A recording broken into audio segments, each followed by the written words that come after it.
Folks,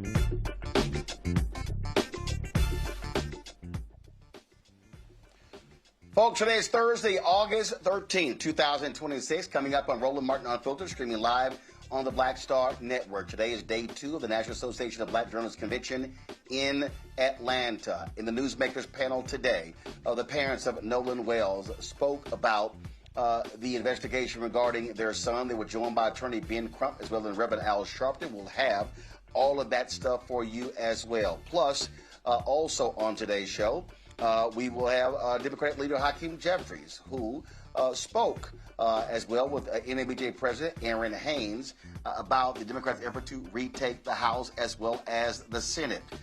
In Nevada, Attorney General Aaron Ford could become that state's first black governor. He will join us to talk about his campaign. A white man threatens to kill black people in a mass shooting and walks away free of no charges. We'll explain. Plus, a candidate running for district attorney in Tarrant County is facing a racist white DA. We'll talk to this sister as she tries to topple this DA. It's time to bring the funk on Roland Martin Unfiltered on the Black Star Network. Let's go. Whatever the miss, he's on it. Whatever it is, he's got the scoop, the fact, the find.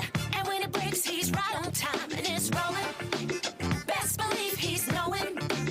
Putting it down from sports to news to politics. With entertainment just for kicks, he's rolling. It's on go, roll, y'all. It's Roland Martin, rolling with Roland now. He's funky, he's fresh, he's real, the best, you know he's Roland Martin now.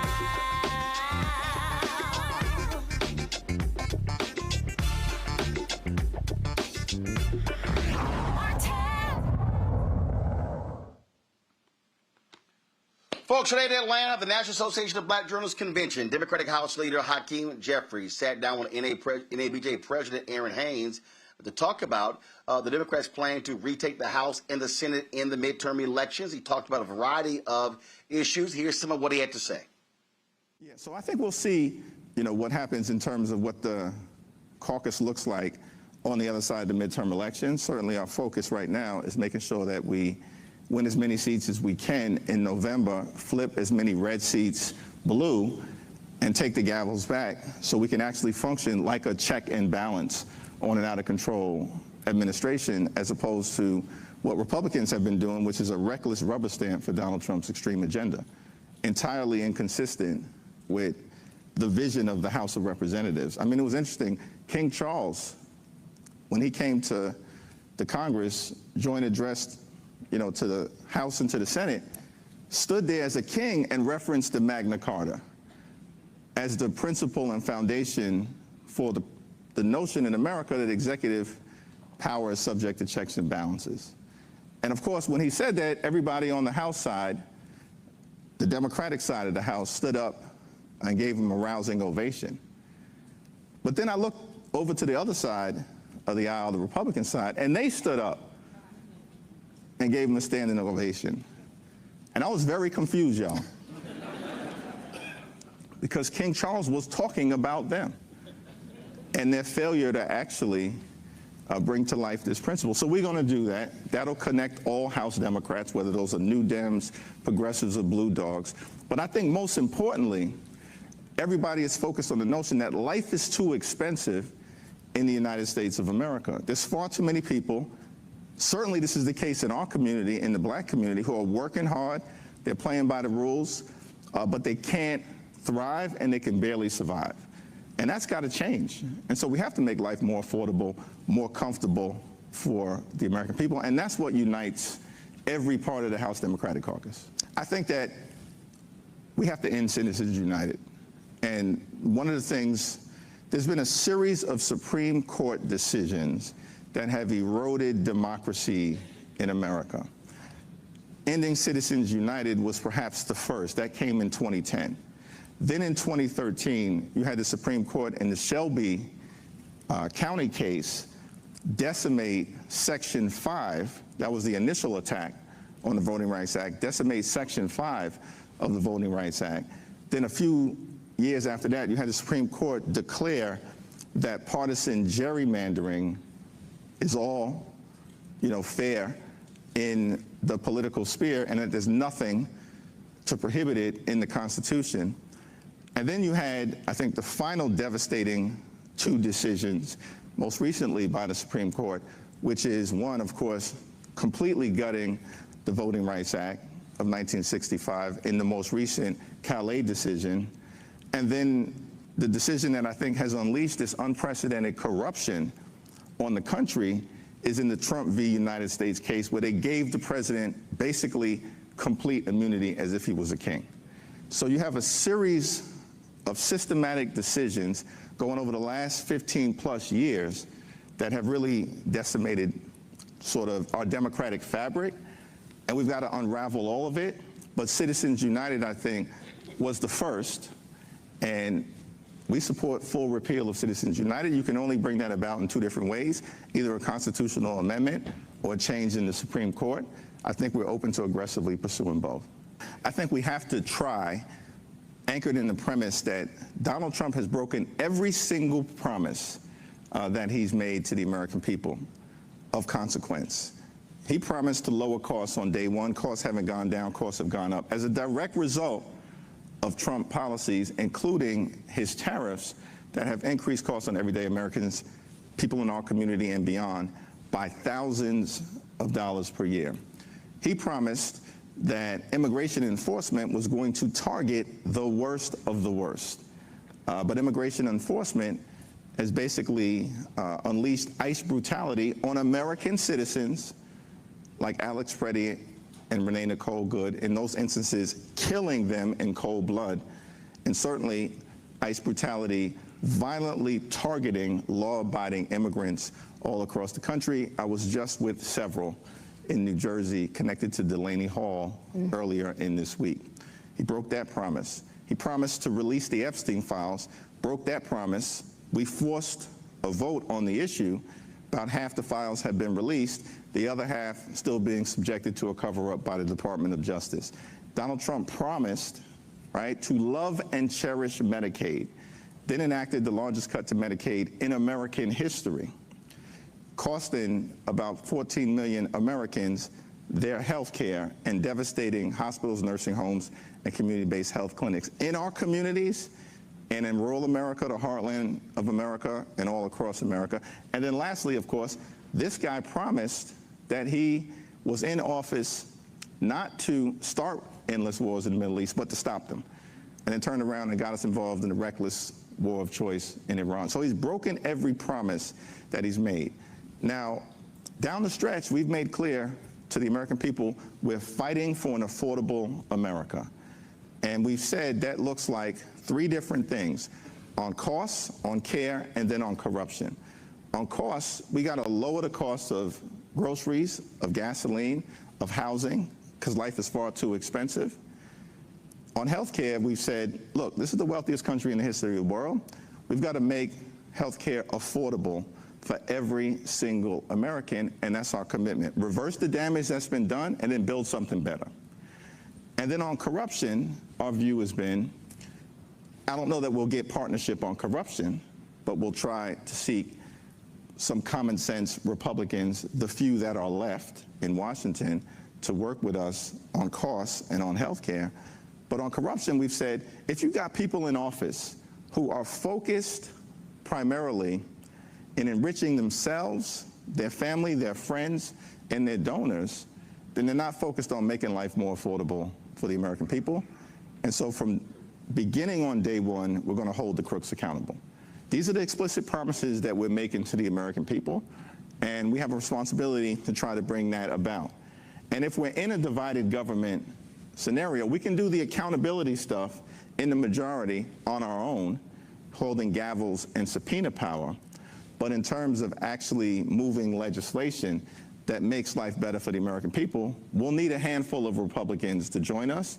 Now, we've forced Republicans to join us in the House on a variety of different issues, including extending the Affordable Care Act tax credits for 3 years on our terms, forced that vote, and then won that vote in January. I think in the majority, we'll have the ability to do more. Folks, at the end of the show, at the tail end of the show, we'll play you the full remarks by Congressman Hakeem Jeffries. I want to go to my panel now. Dr. Greg Carr, Department of Afro-American Studies at Howard University. Joining us from D.C., Reese Colbert, host of the Reese Colbert Show, Sirius XM Radio from D.C. as well. Dr. Larry J. Walker, university professor and former senior congressional staffer, joining us from Orlando. Glad to have all three of y'all here. Reese, I'm going to start with you. There's been a lot of talk on the Democratic side about the job that leader Hakeem Jeffries is doing. You've already got people talking about, well, he shouldn't be Speaker of the House. Democrats ain't won nothing yet. My whole deal is, why don't y'all shut up and focus on winning? Okay? The election is November 3rd. You got all that time. If the Democrats get 218 seats or more, you got time between November 4th and the beginning of the next session in January to figure out and have that fight. If I'm Democrats, if I'm progressives, if I'm liberals, if I'm DSA, shut the hell up and focus on getting to 218. Well, let's start with the fact that it doesn't actually get attention and clicks to attack Republicans. I did a little experiment on Threads on Saturday, and I said, okay, if you haven't been called all these different names that they have for the bad Democrats, usually the bad blacks is how I refer to us. If you haven't been called any of these names, then come here and drop your Oppo research. And I chose 8 Senate seats: North Carolina, Texas, Georgia, Michigan, which all of the progressives and the leftists and all them were celebrating Abdullah al-Said. So I said, hey, let's get some Oppo research on his opponent, Mike Rogers, who just ran in 2024. And out of all of the 8 Republicans that I put forward, I got zero takers on Oppo research. Now, if I had said Jasmine Crockett likes purple, it would have been APAC. It would have been all kinds of insults. It would have been a litany of every laundry list that anytime that she's ever had taken a breath wrong that people didn't like. But when I solicited things about Republicans, I got nothing. And I think what people need is a math lesson here. Okay, let's go back to 2024. What happens when you allow the Republicans to maintain the House majority, not just through seats that are gerrymandered, because to be fair, there's a lot of gerrymandering that happens, but Republicans won the House by a 4 million vote margin in 2024. It's not decided by the popular vote, but I'm just giving you guys some context here. In the Senate, Republicans picked up 4 Senate seats to take the majority. Then you had the White House that they took. You could say Elon Musk and fraud or whatever. The motherfucker's in the White House now. So you have a trifecta Republican control that they consider a mandate, because remember, Donald Trump did actually win the popular vote this time, unlike when he lost to Hillary Clinton in the popular vote, but he got the Electoral College vote. So you have a millions vote margin in the House, millions vote margin in the White House, and they pick up a large number of Senate seats, and they have a Republican Supreme Court. And then you motherfuckers have the nerve to say Democrats do something? That's not how this works. Elections have consequences, and people can bitch and moan about the Democrats all day long, but they don't have the power. They don't not have the power because they're weak. They don't not have the power because they aren't trying to do different things. They don't have the power because the Americans went to the fucking polls and they voted Republicans' asses in. Then they said, oh, help me, please. Politics is not a plot twist. The people in power have the motherfucking power. Now, I will say, to Leader Jeffries' point, he has stopped Democrats from defecting in things like the big ugly ass bill, which cut SNAP, cut Medicaid, cut housing, cut Obamacare subsidies. He has stopped Democrats from defecting, and that's what a leader does, is you keep your caucus together, you keep your caucus disciplined. They've even managed to get discharge petitions because the Speaker of the House gets to control the bills that come to the floor, but there are mechanisms like a discharge petition where if you gather enough signatures and you get some defectors on the other side, which again, I think you have to give Leader Jeffries some credit for, they managed to do, and they forced the hand on the Epstein files. But there are just some things that you can't force the hand on, particularly when it comes to appropriations, because those things pass on a simple majority in the House and in the Senate. So I understand that people don't like living with the consequences of a Donald Trump administration. But every single negative consequence of the Donald Trump administration was broadcast and advertised. He said he was going to put in tariffs. They had Project 2025. What did y'all think was going to happen? They were just going to say, just kidding? No. All the shit that they're doing is what they told y'all asses we would do. And 89 million motherfuckers stayed home. And then 74 million dumbass motherfuckers went and voted for Donald Trump. So here we are. Now, what can we do about it? We can vote in November and realize that our competition is the MAGA people that will rubber stamp Donald Trump's agenda, and maybe we won't be able to hang on another 2 years with these detrimental policies. So it's time to stop treating Leader Jeffries like he's the fucking Bachelor, and you're saying, you know what, I'm going to self-eliminate. I don't want a rose from the Bachelor. He is the leader of the minority caucus, okay? And so if you want to get the majority, vote. And then if you have somebody who's woker or somebody who's not APAC, not X, Y, motherfucking Z that can do the job, then have that battle. But first, we got to crawl before we walk. So, Larry, I think I heard at least 8 MFs and about 3 F-bombs. I don't know if it was that many. I wasn't trying to use the MFs, but I'm just... you need not MFs trying, for but you may not be trying, but you succeeded. But did I lie? Did I lie? Larry, I am just stating, making a factual statement, Reese. Oh, okay. Larry, the thing for me here, again, Larry, the thing that it is perplexing to me. Listen, primaries are where you have your intra-party fights. When the primary is over, it's time to turn all your fire to the other side. Congresswoman Haley Stevens, it did not take her long after she lost to Al Saeed in Michigan to say, I'm standing to support him. Okay? Didn't take long at all. And so, this is the stupidity to me on the left. This is the stupidity to where certain elements on the left can't handle when their candidate loses. If you are a Francesca Hong supporter in Wisconsin, she lost. You should be saying, we're going to ride behind Crowley because we cannot let Republicans take control of the governor's mansion after we've had it for the last couple of terms. That's basic politics. And it's no different. It's no different. No matter, I'm just gonna let you answer that because the one I'm about to give Greg is gonna straight up blow y'all away. But Larry, just go ahead and weigh in. Yeah, Roland, I'm glad you talked about when your preferred candidate doesn't win the primary. And so to note, next Tuesday in the state of Florida is our Democratic Republican primary. And so listen, whoever wins the primary, you got to get behind that candidate. Particularly during the troubling times that we're facing, unprecedented times in terms of the attack. You talked about the attack on Black America and other minoritized groups. Obviously, we talk about ICE and some of the things that's happening there, the economic impact on the Black community. We don't have time for this. And so you need to coalesce, behind whoever that candidate is, raise money, go out and knock on doors, GOTV, get out the vote, right?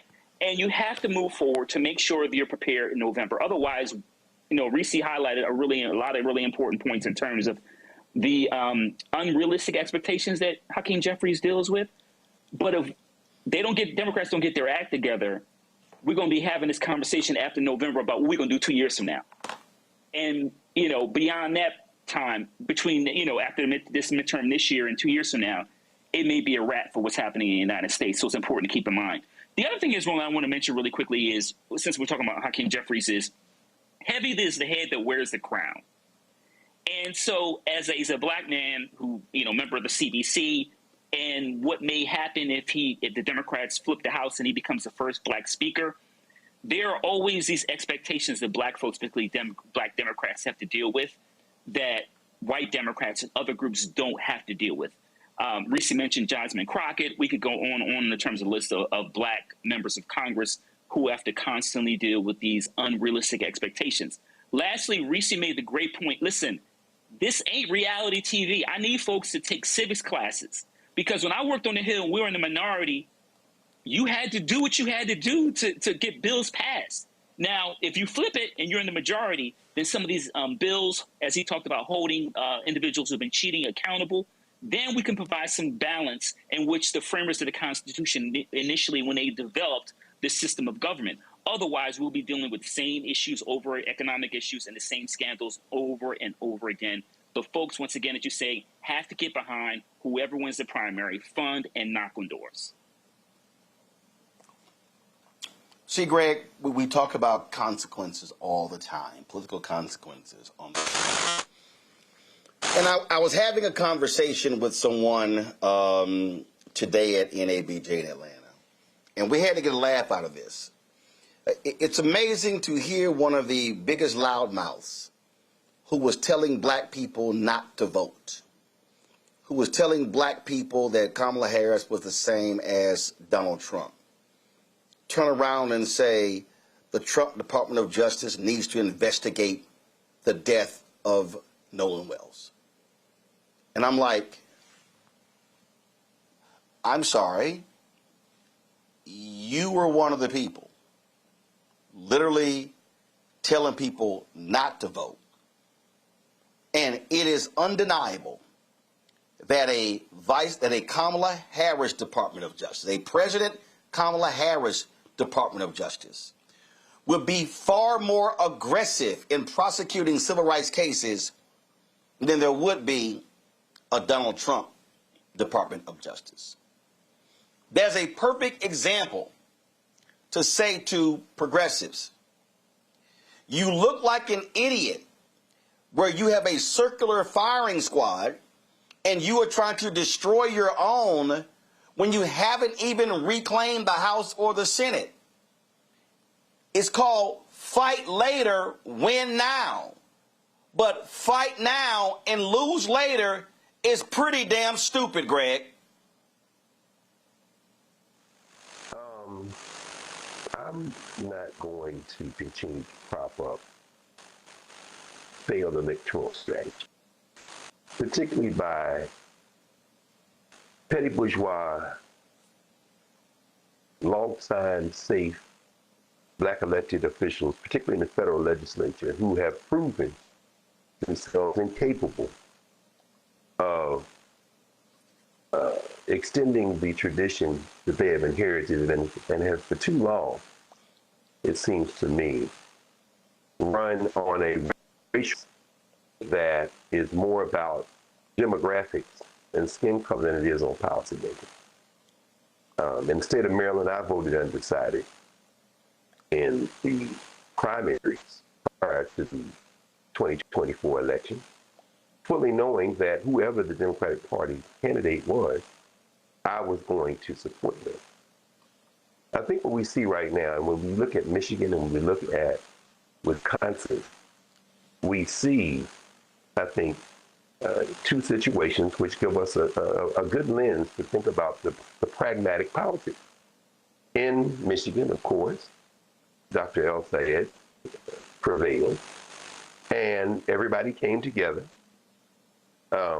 Representative Stevens, hey, I'm supporting him, we got to move together. And then in Wisconsin, where we saw Brother Crowley win, we saw Hong come in at the Unity Breakfast this week.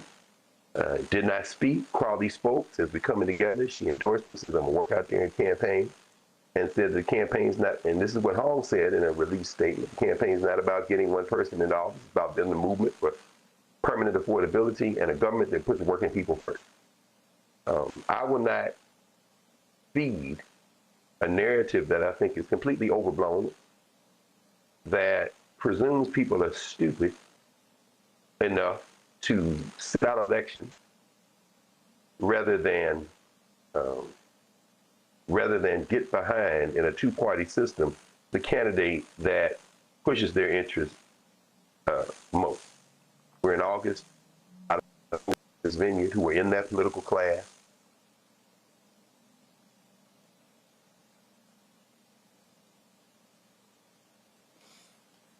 Folks, Greg is still traveling overseas, so we're having some issues with his video feed and audio, so we're going to get that worked out. I just want people to understand. You have to win. You can't change public policy if you lose. If you're in the minority in the House or the minority in the Senate, you ain't got no power. Oh, you can hold news conferences. You can try to block appointments, but you have very limited power to govern. So folks might want to consider that when they are focusing on attacking inward and not attacking your enemy. Going to a break, we come back. We'll talk with Nevada Attorney General Aaron Ford, who is running for governor of Nevada. That and more right here on Roland Martin Unfiltered on the Black Star Network. All right, folks, let me get personal for a second. My mom had questions about her Medicare, so she called Chapter, a Medicare advisory company, and she texted me right after saying it's a great benefit. It was easy. A real person walked her through the whole thing, and now she understands better what's going on. But it's not just her. A woman in Yonkers wrote in saying the process was so simple, the enrollment was easy, and she was so glad she called. Then there's Marilyn, 90 years old, in Florida, living on Social Security. Her premium climbed every single year north of $400 a month for coverage she could barely afford anymore. So what does she do? She called Chapter. They found her the same top-tier coverage for hundreds of dollars less. 90 years old, and finally somebody in her corner. I hear stories like that again and again from our community. The Medicare system was not built to work for you. Too much fine print, too many plans. Yet Chapter's advisors are independent and honest, the only Medicare advisors that compare every plan nationwide. They're focused on one thing, what actually works for you. If you're already in the right plan, they'll tell you. No games, and people who switched with Chapter saved an average of $1,100 a year. All it takes is 20 minutes. You talk to a real person, and it's completely free help. So call Chapter at 724-264-8281, 724-264-8281. That's Chapter. Let me ask you a question. Why do so many people seem to think they know black men so well? What they think we want, what they think we need. Hell, they even tried to tell us why and how we voted, but never had a conversation with us. Never asked us how we felt, what brings us joy, what makes us angry, what makes us scared. How do we live? That's what this show is about. No translation, because we don't need anybody speaking for us. We can speak for ourselves. This will be a show where we bring brothers on that you don't see on every other talk show. Nope. Brothers that are doing work in local communities with black men for black communities. We're going to hear each other and try to understand so perhaps we can move forward together. No translation, because we don't need anybody speaking for us. Nope. What we need is each other. No translation, right here on the Black Star Network. Check it out.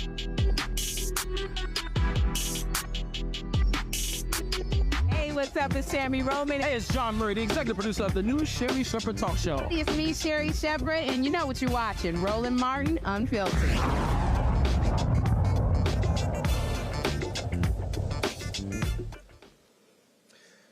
In the history of the United States, there have only been 3 African Americans elected governors of states.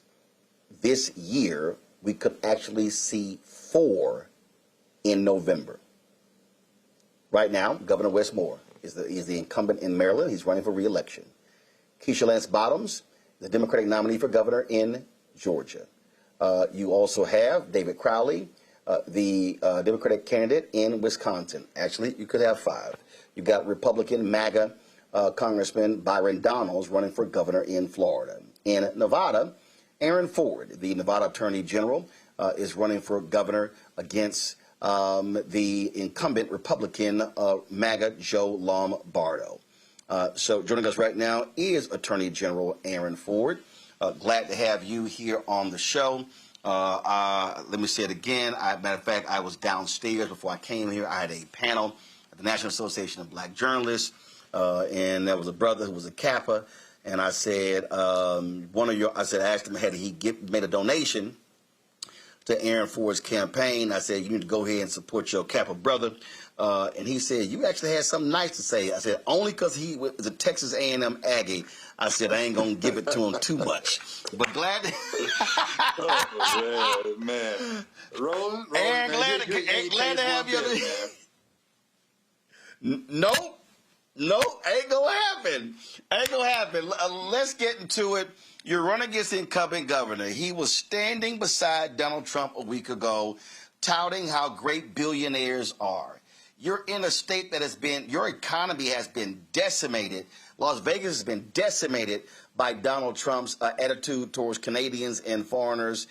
Is that the main focus you're making this campaign on how awful the Nevada economy has been by having your MAGA governor stand shoulder to shoulder with Donald Trump? Well, first off, Roland, always great to see you. I've known you since Texas A&M days. You're a guy I've looked up to, even though you made the wrong decision on frats. But you are, a good guy. I got a lot of appreciation for you. But I got to pick on you for a quick minute. I got to tell you, if you come to my state and you call it Nevada, you're going to get upcharged. Okay? They're going to upcharge you, and don't call your friend Aaron Ford. You know my name ain't Aaron. It's Aaron Ford, thinking you're going to get me to prosecute. So what are y'all, Nevada? That's right, Nevada. Okay, so let me tell you, you Aaron or you Aaron? I feel like that skit from Key and Peele. I knew you were gonna do that. No, it's Aaron Ford from Nevada, and grateful for you, man. But look, to your question, to the serious point of the question, you use the word decimated. That is the word. The fact is, Joe Lombardo and Donald Trump have decimated our economy. It's called the Lombardo-Trump economy for a reason. Donald Trump wanted to institute some tariffs, and Joe Lombardo said we should maybe feel a little pain from them. Those tariffs have, in fact, caused high unemployment. They've caused businesses to close. They've wreaked havoc all throughout the entirety of our state. And so when President Trump comes out here and he talks about the no tax on tips pledge and the law that he passed, it doesn't really matter about tips if you're not. It doesn't really matter about your taxes if you're not getting tips in the first place. And for Joe Lombardo to get on stage and highlight the fact that these billionaires are the reasons why he's supporting Donald Trump just shows you how out of touch he is with what's happening on the ground right here in Nevada. I talk to folks all over the state. They're struggling right now, and we should be focused on those individuals and not worried about these billionaires that Donald Trump and Joe Lombardo are cozying up to as much. Data centers, huge issue that is being playing out. How is that, again, a part of this campaign there in Nevada? Yeah.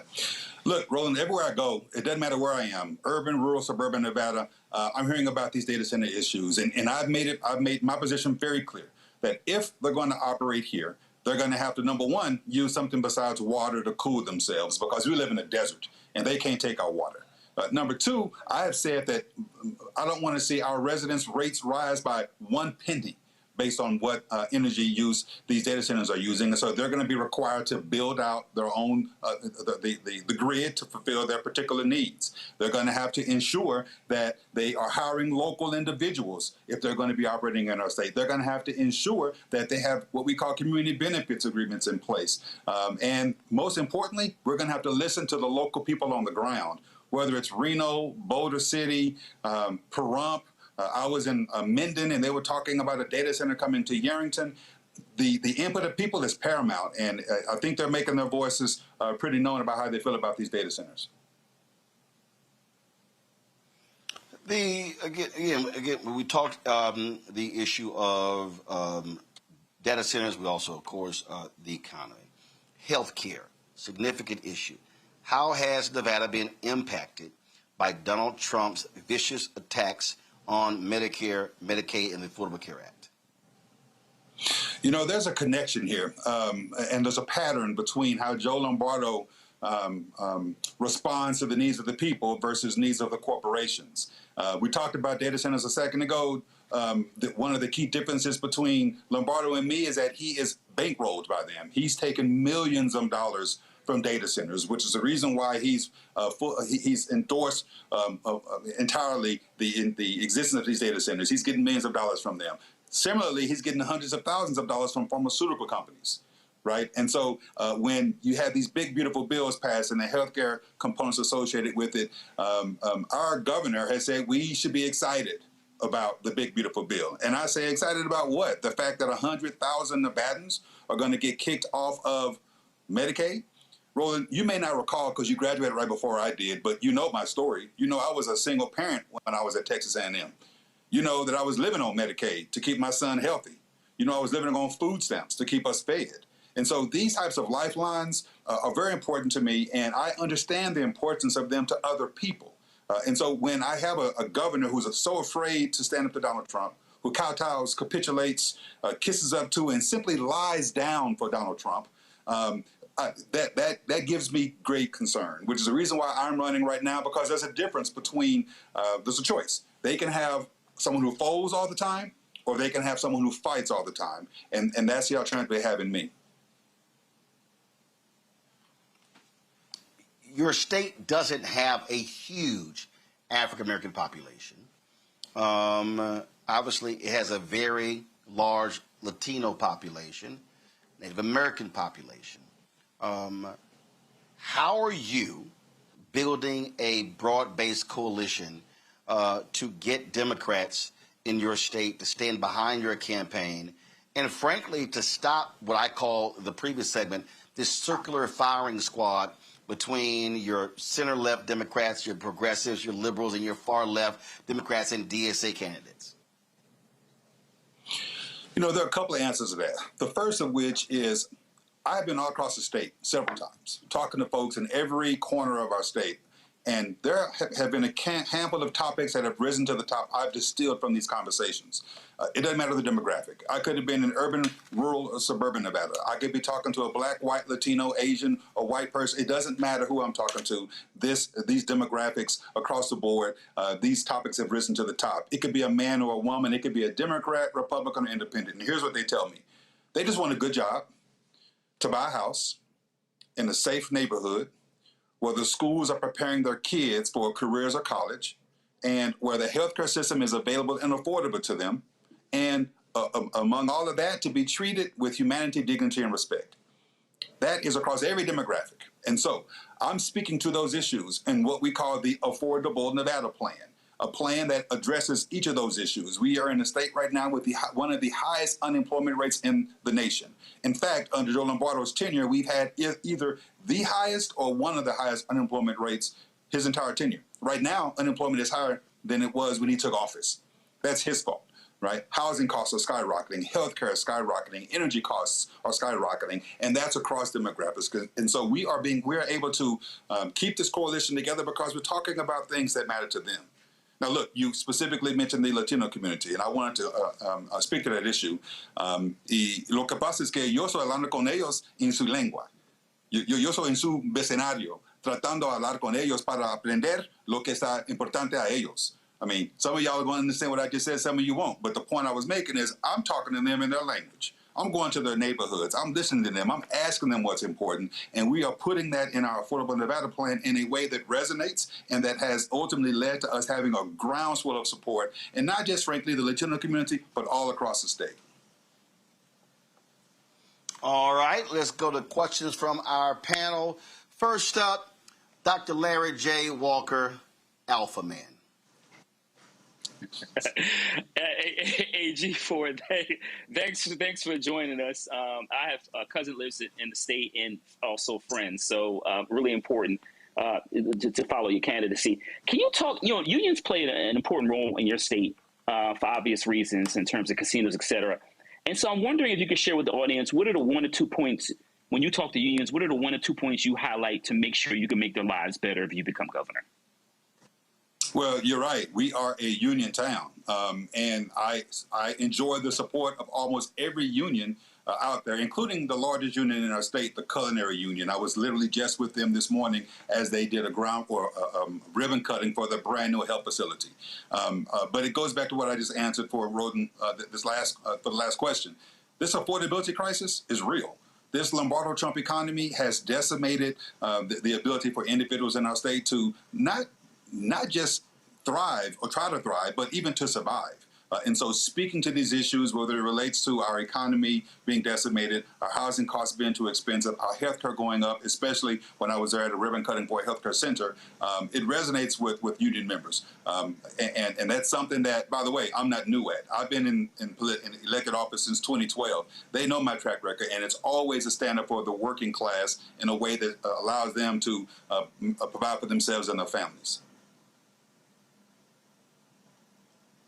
All right. Next question. My man, Dr. Greg Carr, is in Egypt. Alpha man. Thank you, Roland. You are surrounded, General Ford, but that's okay though. We're all on the same team generally. Good talk with you, brother. I was reading the Nevada Independent and a questionnaire that you and the governor answered, and it's very interesting to see how he evaded direct answers to several key questions. Education, K-12 funding, didn't give a yes or no answer whether it should be raised, and you want to, of course, increase funding. Data centers, of course, as Roland asked, you didn't give a yes or no answer, and you said, no, there's got to be some more strict legislation to regulate them. Is he attempting to, in some ways, evade some of the very clear issues in terms of lines in the sand that you have drawn? And if so, in a state where it looks like there are at least as many registered Democrats as there are Republicans, and in terms of non-active voters, seems like even those who have identified as Democrats may even have an edge, how important is it going to be to turn out the voters in your state in order to win this election? Well, let me take the latter part first. Turnout is absolutely imperative. In the midterm, obviously, we know that turnout is usually, less robust, which is why we have a even more robust ground game right now. We're working with my colleagues all on the ballot, whether it's congresspersons or other statewide constitutional officers or legislators, to ensure that we have a ground game that's going to not only register folks to vote, but drive them to the polls. We're confident in that. And I just mentioned the culinary union. They have an unparalleled ground game that we get to tap into because they have 80,000 members with hundreds of them who will go out and knock on doors for us. And so we're excited about that. But, to your first question, the Nevada Independent article you referenced, I know exactly what you're talking about. And you're exactly right. Joe Lombardo is evading questions because he is the reason why we're in this position right now. His policies, his plans, his leadership or lack thereof has led to us having, again, one of the highest unemployment rates in the nation, right? Where our housing costs continue to escalate and rise. And by the way, he's had opportunities to do things about this. Even Donald Trump agrees with me on this one notion that corporations don't live in homes, but people live in homes. I mean, he wouldn't sign the bill to fix that. To be sure, he let it come into law. But Joe Lombardo could have signed a bill that would have limited how many homes corporations can buy up. Because 25% of the homes in North Las Vegas, for example, are owned by corporations. We could be experiencing relief right now had Joe Lombardo really aligned himself with the people of our state. That's why he can't answer questions about education, because we continue to rank at the bottom of education. Look, he wouldn't even agree to feed our children. He vetoed a bill that would have guaranteed school meals for children. Roland knows I was a single parent. He doesn't know that I used to eat stale candy bars for dinner. Score bars are my favorite. I used to sneak those stale candy bars and eat them for lunch. I was that kid in the classroom whose stomach was growling and couldn't pay attention in class. And Lombardo said it would have been a waste of money on a kid like me. And then he went out and spent $25 million on office furniture. You see, when I'm governor, we're going to feed our kids. And we're going to ensure that our education system continues to improve. That's the reason why Lombardo is being evasive. That's why he is trying to distract from his record. That's why he lies so much. And at the end of the day, this is going to be a referendum on him, and Accountability Day is November 3rd. Reese Colbert, what's your question? This is ladies last today, not ladies first. But you can come on my show, General Ford, and it'll be ladies first. No, Alpha's first.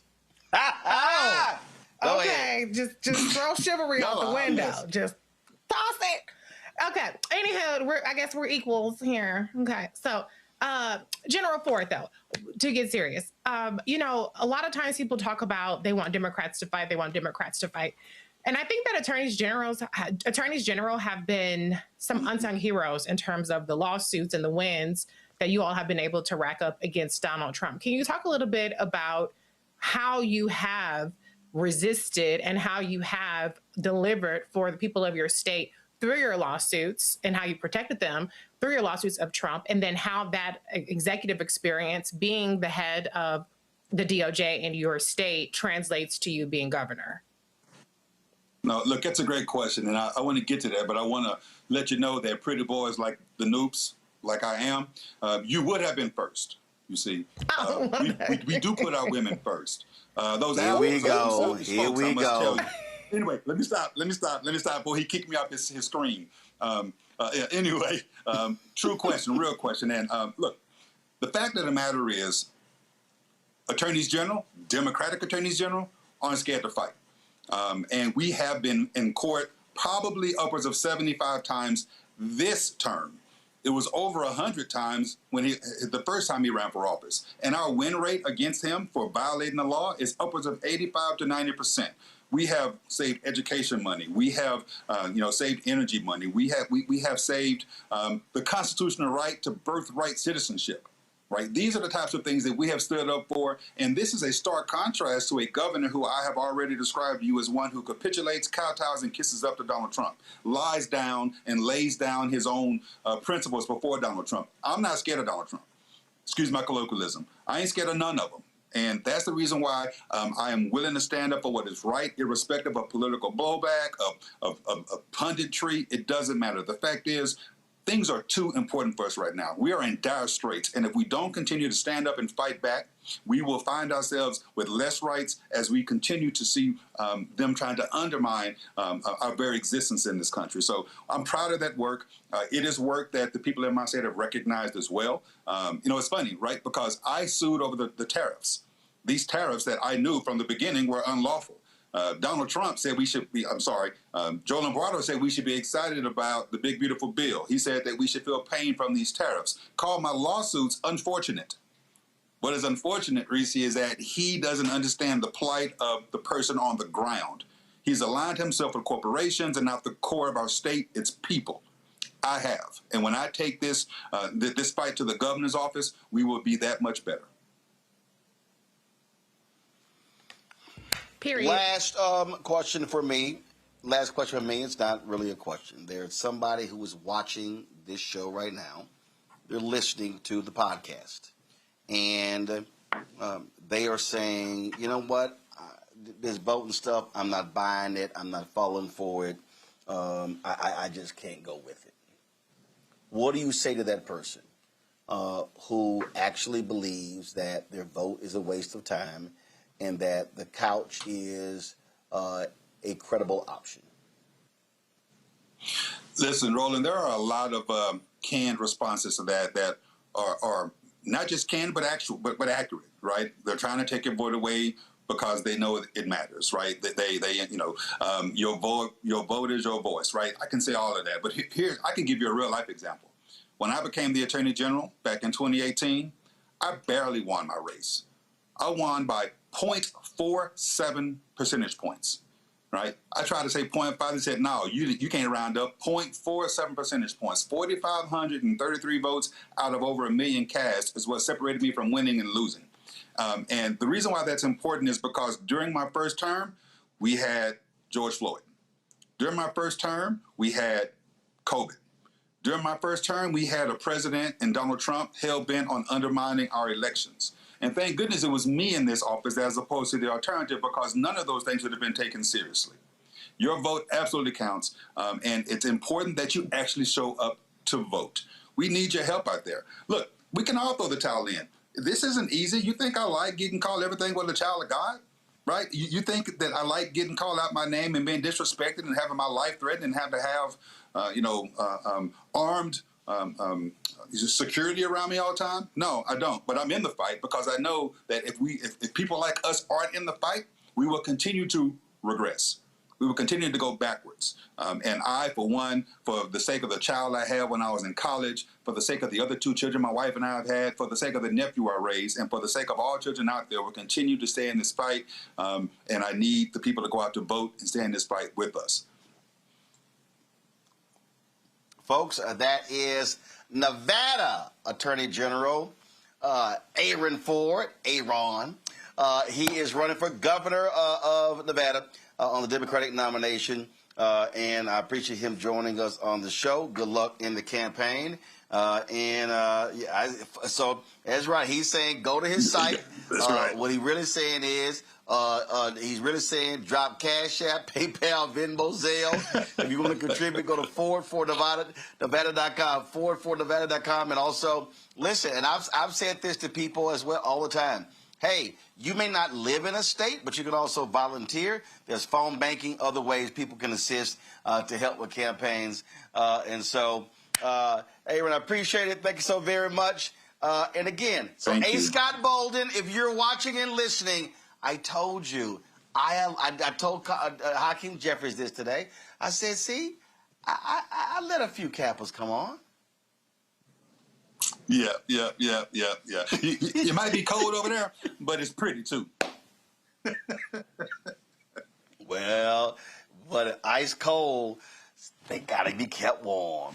All right, I appreciate it, my brother. Thanks a lot. Thank you. Take care.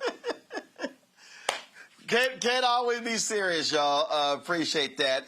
The point that we made, and I'm gonna go to you first on this one, Greg. Again, I keep telling these people, I said it earlier, you got the folks out there who were yelling and screaming about don't vote, your vote don't matter, but now you want the DOJ to intercede in the Nolan Wells case.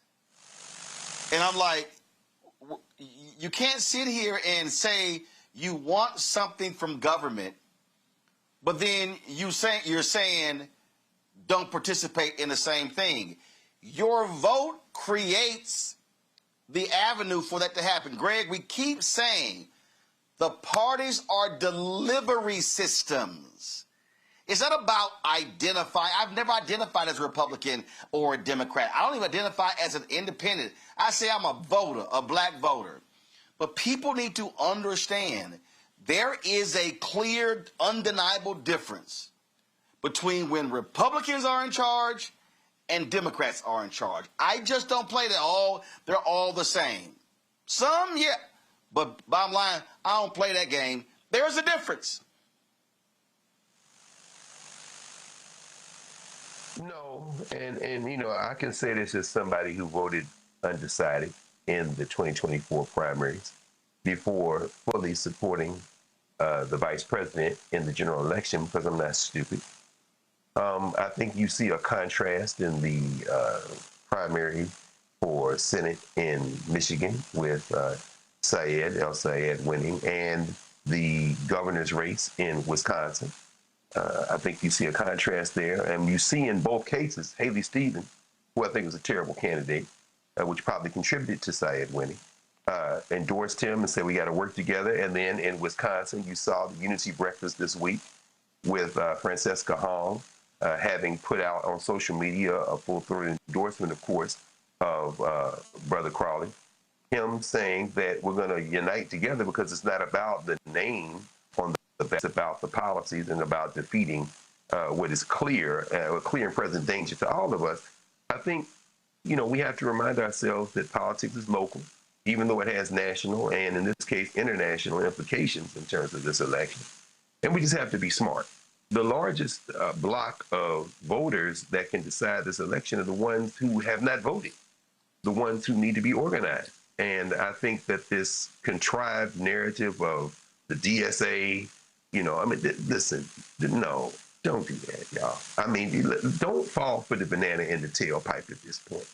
You know, listening to Representative Jeffries, I think he has been very clear and consistent in a very kind of politically tuned message to kind of stay out of things.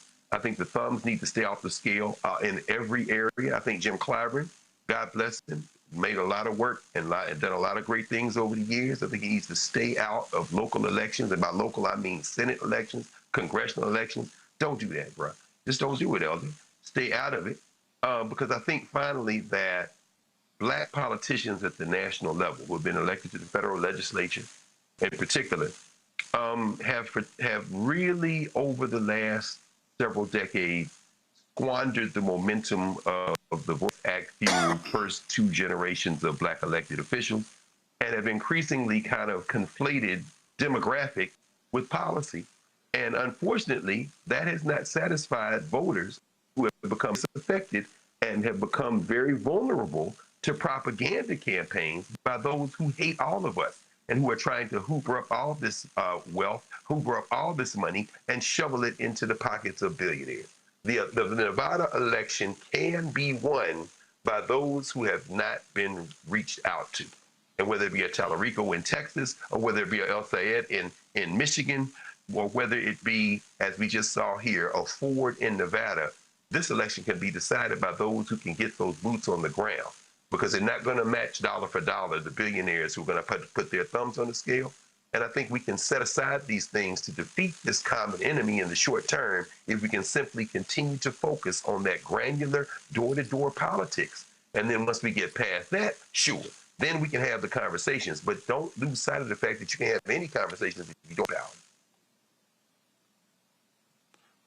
Well, I constantly say, Reese, ground game. Listen, you can spend, I mean, what David Crowley just did, he was in the race, he dropped out, he got back in, he missed 10 days of early voting.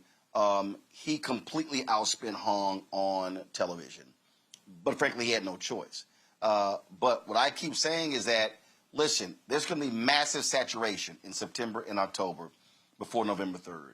And if Democrats want to win, they're going to need a ground game. And they're going to have to invest in black people. And it's going to have to be a massive investment. And people are seeing in Wisconsin, in Michigan, in many of these places, hey, where you got lots of black people, you got to turn them out. North Carolina, Georgia, Ohio, Texas, Mississippi. Those are going to be critical places where you need a massive black turnout, and folk better be paying attention today and not waiting for the second week in October.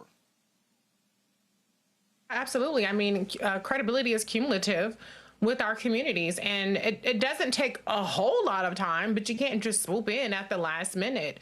And that's why I am happy to see some of the candidates that didn't necessarily focus as much on black voters during their primaries have pivoted, and they are putting in more work, going to black outlets, going on Urban View Mornings with you, Dr. Carr, or coming on Roland Show and other shows. So I think that it's important to build that with consistent engagement, but also engagement needs dollars.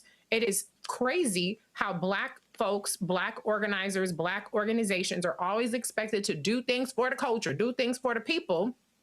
And white consultants break up millions and millions and millions and millions of dollars directing where the funds go. And usually it's not towards us. So there should be a massive galvanization of funds going to the boots on the ground. And we did just see where there's, controversy this week about there not being a big investment going into Mississippi. Now, granted, you got two black guys on the doggone general election ballot chair. You got somebody who's independent and Democratic. So that probably eliminates the chance of that state turning blue in terms of that Senate seat, but there's still a gubernatorial election and other things that are happening there. But to Dr. Carr, respectfully, I am curious why Clyburn in particular has to stay out when the DSCC chairs, Chuck Schumer, Kristen Gillibrand, they have much more power in terms of the behind the scenes machinations with Senate races. And then you also have Bernie Sanders and AOC that win, and they made their endorsements. And so I'm just curious, because you got cut off a little bit earlier, what is the problem specifically with black electeds that is uniquely symptomatic to them? Or what is it that I'm missing that you seem to take issue with? Case specifically, there is a conservatism, political conservatism, that quite frankly he's had since he was a student in South Carolina State, that I think is masked by the idea that he's a Democrat. And I'm using Clyburn as an example because he's one of the more active ones. I really don't care what Chuck Schumer does. I think the Democratic Party, Ken Martin and them have proven that they are soft white nationalists. And as we talk about black politics, I think we have to have a candid conversation. And I'm saying that understanding that ultimately the Democratic Party presents us the best option in terms of delivery systems of getting what we need done. But I think we have to be a little bit more honest about the politics of black elected officials in the federal legislature. And so when you see a Clyburn put his thumb on the scale and start talking about, black voters need to do this, black voters need to do this, respectfully to the elder. And this isn't being disrespectful to him at all. But what I'm saying is that when you line up and salute with a Pelosi, with a Schumer, with the rest of them, black people who are disaffected can then look and say, well, look, man, nobody wants to hear that. Nobody wants to, nobody feels any confidence that you're doing anything other than telling us to stand up and vote blue no matter who. Now, that, I think, is what opens the door to the type of disaffection that then makes people ripe for the propaganda that comes from the open white nationalists, the hard white nationalists. I think Hakeem Jeffries has been dangerously close to that in the past. But as you see these inroads being made who don't get the backing of the DNC, which is a soft white nationalist organization, which of course since the early 1990s, really the late 80s, has been really working hard to tamp down or somehow evade that kind of rising discontent, particularly among black voters. I think that's when you see people like Jeffries realize, I better stay out of some of these things. I need to probably just be quiet and see what unfolds. Meanwhile, it seems like Clyburn is just doubling and quadrupling down. And it creates, I think, a generational challenge. It creates a disaffection. Why are you playing along the margins? Why are you doing it? And then we'll turn around and say, we've inherited the conscience of the Congress. We've inherited the Reconstruction history. No, you haven't. Don't do that. Not ideologically, because people who don't read, don't study, will still pick up that vibe and be like, no, that seems like the old-timey Yasser politics that has stopped me from even listening, much less going to the polls. And then people are susceptible, being low information voters, to the kind of propaganda that has us lose these elections. I mean, that's why I would say generally. Okay. Reese, any response? Okay. Larry, no, I was just curious. Look, I don't have to carry water for Jim Clyburn, but I just see. The reason why I ask is because and sometimes things are just very online. But what I do see is absent any specifics about policy, about legislation, about voting records, certain labels are disproportionately attached to Black electeds. Now, you can argue which Black electeds that applies to accurately or not, but a lot of times it's establishment. Then you have the AIPAC thing. Even when people don't take AIPAC money, if somebody called David Crowley AIPAC, and he doesn't take AIPAC money. They don't even get involved in gubernatorial races. And so whenever we start talking about Black electeds or Black candidates, then I would like us to expound at least to where there is something specific that we can point to policy-wise that is something that needs to be corrected, something that needs to be challenged. And then I also like to have that conversation in the context of, well, how have other people who are not Black demonstrated that? Because every election cycle, there is some great white hope candidates come around, or great whoever hope candidates, the progressive candidates come around who have no legislative record, no voting record. All they have is rhetoric, and they have PDFs of things that sound good, but they haven't demonstrated specifics on implementing that. And so I'm not saying that there aren't any that have, but I'm just saying that Graham Plattner being an example, he's an oyster farmer, and he became the Great White Hope of Maine. So all I'm saying is, because, my lens is always towards Black politics and Black electeds, and I understand that it's an imperfect system, and I don't want to just absolve them of things, but often in the work that I do, specifically talking about Black people, especially online, there's a lot of attacks that come their way that just aren't rooted in politics. And I know that you're more sophisticated and intelligent than that, Dr. Carr, but I just wanted to get clarification as to what you meant, because there are people that hold your rightfully so, hold your assessment of things and such high value. And so if there's a way that I can pick up on what you're talking about and I can say, okay, so when people are expressing that, then this is how I can tackle it. If it's fair, it's fair. But in many cases, it's actually not fair for those people, not from you, but from other people. I agree wholeheartedly. Larry? Yeah, you got to be an informed voter. Yeah. Yeah, thank you, Roland. I think this conversation is really important because I think that a lot of times people, when we think about black voters and thinkers, that we're monolith, and we're not. And so where we have a conversation, we're talking about ideology, different generations, different perspectives. And, Dr.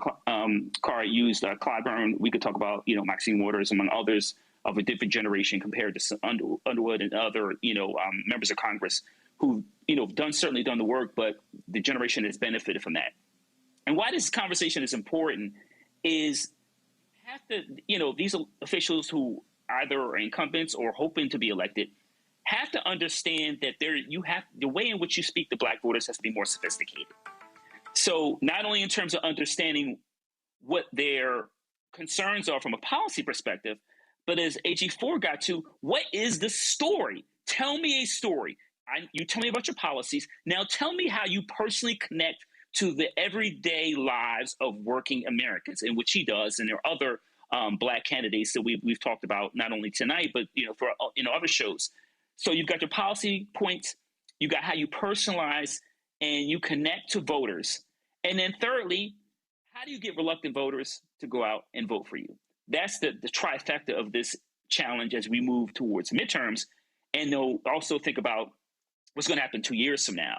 And so these are all some of these important issues. And someone who worked on campaigns like many of my colleagues and worked on Capitol Hill, worked for a CBC member, I've seen these issues from multiple perspectives. And some of these conversations I've had as a congressional staffer, as a CBC staffer, about these different generational shifts.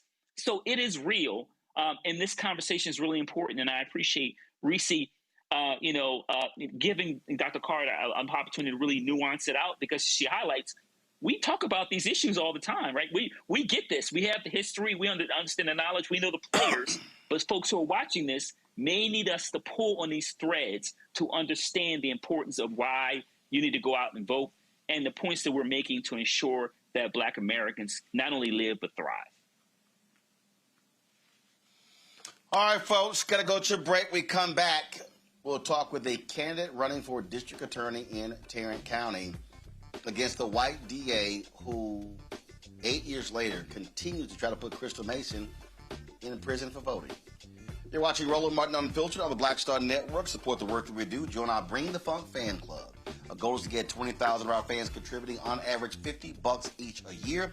That's $4.19 a month, 13 cents a day. That is to, of course, deflect the significant costs to do this show and also the other shows on our network. So if you want to contribute via Cash App, use the Stripe QR code.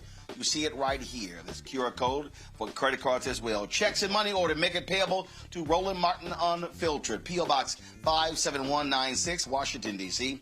20037-0196. PayPal's R Martin Unfiltered. Venmo RM Unfiltered. Zelle Roland at RolandSMartin.com. Roland at RolandMartinUnfiltered.com.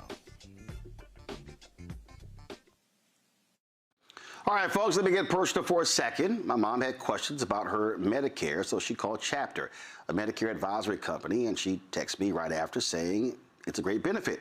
It was easy. A real person walked her through the whole thing, and now she understands better what's going on. But it's not just her. A woman in Yonkers wrote in saying the process was so simple, the enrollment was easy, and she was so glad she called. Then there's Marilyn, 90 years old, in Florida, living on Social Security. Her premium climbed every single year north of $400 a month for coverage she could barely afford anymore. So what does she do? She called Chapter. They found her the same top-tier coverage for hundreds of dollars less. 90 years old, and finally somebody in her corner. I hear stories like that again and again from our community. The Medicare system was not built to work for you. Too much fine print, too many plans. Yet Chapter's advisors are independent and honest, the only Medicare advisors that compare every plan nationwide. They're focused on one thing, what actually works for you. If you're already in the right plan, they'll tell you. No games, and People who switched to a chapter saved an average of $1,100 a year. All takes is 20 minutes. You talk to a real person, and it's completely free help. So call Chapter at 724-264-8281, 724-264-8281. That's Chapter. Let me ask you a question. Why do so many people seem to think they know black men so well? What they think we want, what they think we need. Hell, they even tried to tell us why and how we voted, but never had a conversation with us. Never asked us how we felt, what brings us joy, what makes us angry, what makes us scared. How do we live? That's what this show is about. No translation, because we don't need anybody speaking for us. We can speak for ourselves. This will be a show where we bring brothers on that you don't see on every other talk show. Nope. Brothers that are doing work in local communities with black men for black communities. We're going to hear each other and try to understand so perhaps we can move forward together. No translation, because we don't need anybody speaking for us. Nope. What we need is each other. No translation, right here on the Black Star Network. Check it out.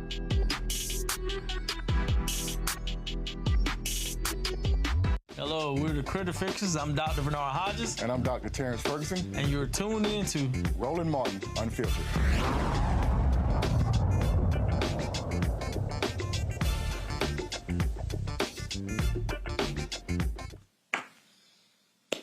Folks, Tarrant County in Texas, where Fort Worth is the third largest county in the state. It is the last remaining large red county. And one of the big races we're paying attention to, in addition to the county judge race involving Lisa Simmons, who's trying to be elected county judge, is the district attorney race. Tiffany Burks, Democrat, she is running against the longtime incumbent DA in Tarrant County, Phil Sorrells. Now, why should, and I've been calling for black folks to be organizing and mobilizing like crazy. Phil Sorrells, do y'all understand that this man has continued to target Crystal Mason?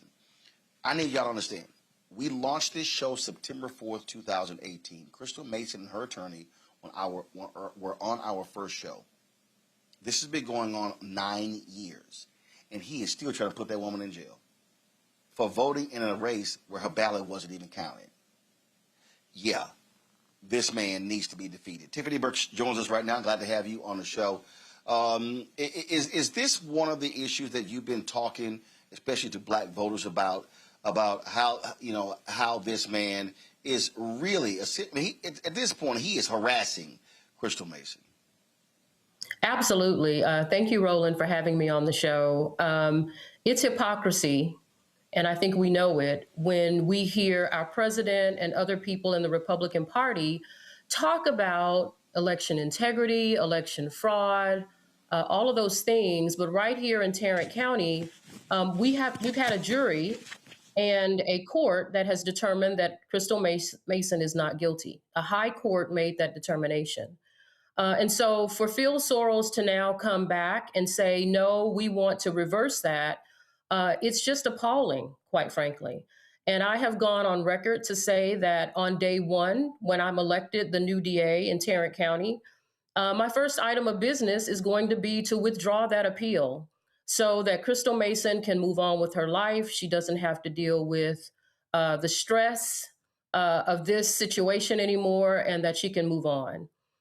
We are talking about a county, and I know you've talked to Commissioner Simmons. I speak with her on a daily basis. We're talking about a county where they are doing everything that they can to suppress the vote here in Tarrant County because they know what's coming. They know that people are outraged about the corruption in our government. They know that people are upset about limiting or attempting to limit access to the polls. They know that people are very upset about the redistricting that's gone on, not only in the state of Texas, but right here in Tarrant County. And so I've talked to a lot of voters. We block walk every Saturday, Roland, every Saturday. And we are going into neighborhoods and communities that people don't normally go to. And we're talking to them. And we are letting them know that this, as you've said, is a very important and critical race for Tarrant County. And who their DA is matters, who their county judge is matters, who their judges are matter. And we need to make some changes here in Tarrant County, and that's what we're fighting so hard to do. For a very long time, the people who ran for DA were always this tough in law and order. And then the people who understood criminal justice reform finally stopped focusing on politicians in Washington, D.C., and began to realize that, well, it's also about electing sensible people as district attorney. Listen, prosecuting heinous crimes is critically important, but just filling our jails up ceaselessly also doesn't make sense as well. Your thoughts on that and how you would govern when it comes to deciding what cases to pursue and what cases to adjudicate in a different way? You know, I am constantly on the campaign trail, and I tell people everywhere I go that we do not have to choose between justice and safety. We can have both. We can have a system, a criminal justice system in Tarrant County that is fair, that is transparent, but that also holds people accountable. I'll just tell you, district attorneys are the only the only attorneys in Texas that actually have a mandate, a duty under the Texas Code of Criminal Procedure that says we must seek justice, not simply convictions. And so the first thing I'll tell you that I will do is I will not make convictions the priority. You know, I have a lot of friends in the current administration, and when he came into office, he had a meeting with his lawyers and basically said, I need high numbers. I need you to put high numbers on the board. I need you to be trying cases that'll make me look good. And that is not our mandate. That is, quite frankly, unethical as a district attorney. It is our responsibility to seek justice. And so to that end, one of the things that I'm going to be doing when we're looking at the filing of cases in Tarrant County is we are going to be identifying people who have mental health issues. We are going to be identifying people who are first-time offenders, who are brought in for small misdemeanor charges, maybe even small drug charges, people who have addiction issues, our veterans, people who are unhoused in our community. And we are going to create the first ever diversion unit in Tarrant County. We will have a group of lawyers that will be reviewing those cases on the front end and determining whether or not we need to be moving those cases through to prosecution, or if there are other pathways that we can use to try to get people the help that they need. Because I'll tell you, people don't like to hear that. They want to say, you know, Democrats are soft on crime. But I'll tell you that most of the people that come through the criminal justice system are there because they have mental health issues, they have drug addiction issues, they are unhoused, veterans with PTSD. And so we need to be proactive as opposed to just being reactive. And if we can give people the resources they need, if they want them, then we can help reduce our crime rate in Tarrant County. And that's something that we're going to do. Questions for my panel. Reese, you first. Thank you, Ms. Burks, for being here. I'm glad that you mentioned the aspect about drug diversion, because I noticed in the 2025 Tarrant County report that the first and the fifth top crimes that are prosecuted by the current office are possession crimes. And, you know, that's something that obviously costs a lot of money to prosecute. It costs a lot of money to if they end up getting incarcerated. So can you just talk from a fiscal perspective about why it would make more sense to actually focus the office's resources and the county's resources on rehabilitation, or on actually deciding what's most appropriate, as opposed to spending so much of the office's resources on these possession crimes? You know, about 10% of the crimes that are committed, I think it's 80% of the crimes that are committed in a jurisdiction are committed about 10% of the population. So we have some bad actors in Tarrant County who commit crimes and they reoffend and they recidivate. That's just the nature of what we do. But the overarching or overwhelming majority of people who come into Tarrant County's criminal justice system are those people that you're talking about. We would save a lot of money if we would just work and collaborate with organizations that are already on the ground here in Tarrant County wanting to provide assistance. I will tell you that I also ran in 2022 against Phil Sorrells. I only lost by about 37,000 votes. And to Roland's point earlier, there are about 300,000 Democrats that didn't go to the polls in 2022. And so if we can get those people to the polls to vote, then we can have a DA who's willing to go into these communities, work and collaborate with different organizations that I've met along the way, funnel people through those organizations to give them the resources they need, and do exactly what you said, save money. You know, a lot of people don't know this, but I am running for Tarrant County Criminal District Attorney. And the criminal piece in that title basically says that not only is it my responsibility to prosecute crime, but it's also my responsibility to be fiscally responsible with the money for the taxpayers of Tarrant County. And so I think, to your point, having services like that available, where if people want them, they are available, is certainly a better pathway than incarceration whenever possible. Larry. Yes, I'm curious in terms of when you're out talking to voters and you meet someone that says they're undecided, they're on the fence. What are some of the key points you highlight why your tenure would be different than your counterpart? You know, that's a great question. There are a lot of policy differences that I have with the current DA. One of them is how we handle police-involved shootings. You know, I was in that very DA's office for 24 years. And for years, the way they handled it is if there was a police-involved shooting, when a prosecutor took the case to the grand jury, they were not allowed to ask the grand jury for whatever decision they wanted. If I, as a regular citizen, committed a shooting that caused someone injury or even death, prosecutors would have no problems telling that grand jury, you should indict. And so one of the major policy changes that I'm going to be making is that if there is an officer-involved shooting and the prosecutors under me feel like the facts and the law warrant an indictment, we will be asking the grand jury for an indictment. We won't go into the grand jury and say, you guys tell us what you want to do with this. We are the experts. We are supposed to be the ones to know whether or not the facts and the law are on our side. So we won't go in there and say, just tell us what you want to do. We will tell them what we think they should do. And that's only fair. That's being transparent. That's being fair across the board and treating people equally. One of the other policy positions that make me different, and what I tell people about, is we're actually going to investigate jail deaths.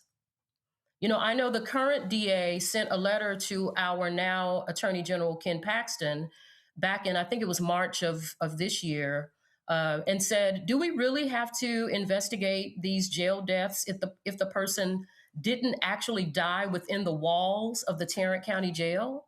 And Ken Paxton said, you know what? You don't. It's okay. And so there are several families out here in Tarrant County, some of whom I've talked with, who have no idea how their loved ones died. There has been no investigation. And whether or not there is some criminal accountability that will be attached to that investigation or not, the fact remains that these family members deserve answers. And so one of the policy changes that I will absolutely make is we will be investigating those jail deaths to determine what happened so that we can give answers to those families. Greg. Thank you, Roland, and thank you, Attorney Burks. You mentioned earlier the role of law and the role of a prosecutor to seek justice.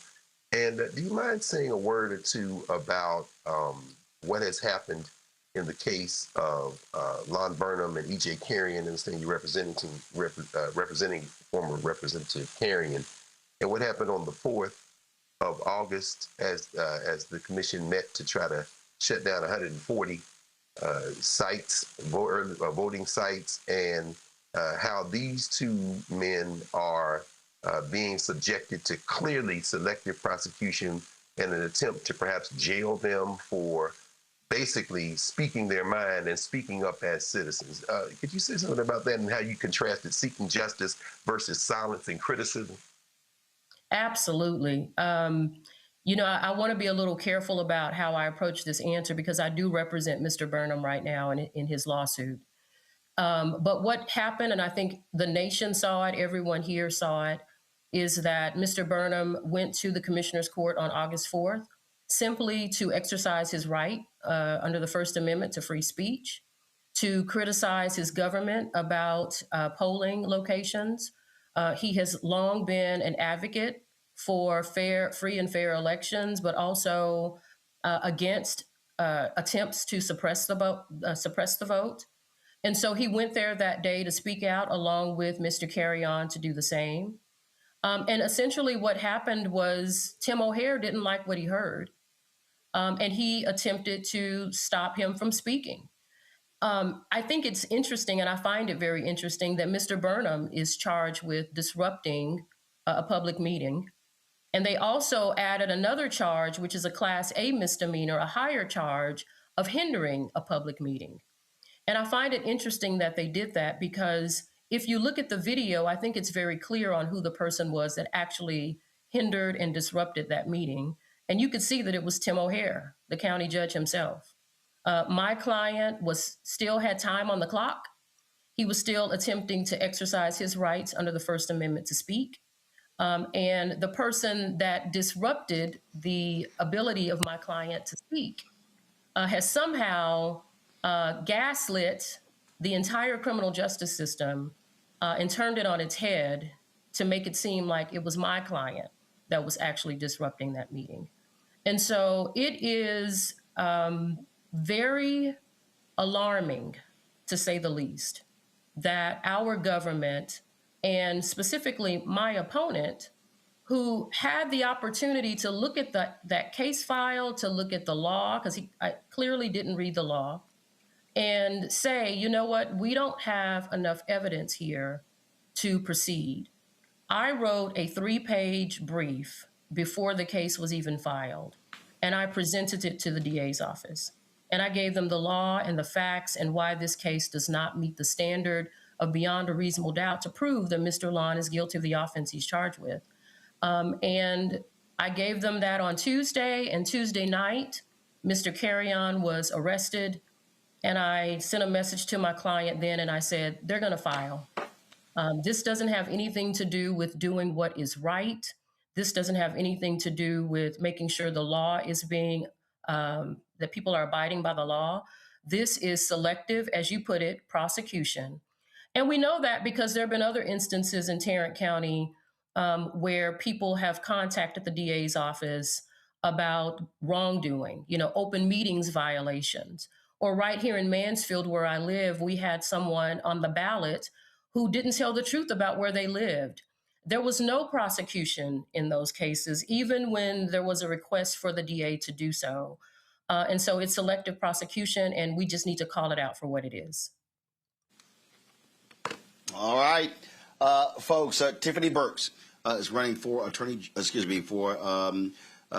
DA there in Tarrant County. If you want more information on her campaign, what you should do is go to www.tiffanyburksforda.com. tiffanyburksforda.com. We appreciate it. Thanks a lot. Thank you for having me. Folks, a former North Carolina police officer has been released from custody. He was, of course, arrested for planning a mass shooting of black folks in New Orleans. Christopher Gillen was arrested on April 22nd in Florida after state authorities said he was traveling toward Louisiana to carry out a mass shooting. Deputies found a handgun and about 200 rounds of ammunition in his hotel room. He was extradited to Louisiana and held without bond on a state terrorizing charge. But in June, a grand jury declined to indict him, finding there was not enough evidence to move forward with the case. His release shortly thereafter was not publicly reported until this week.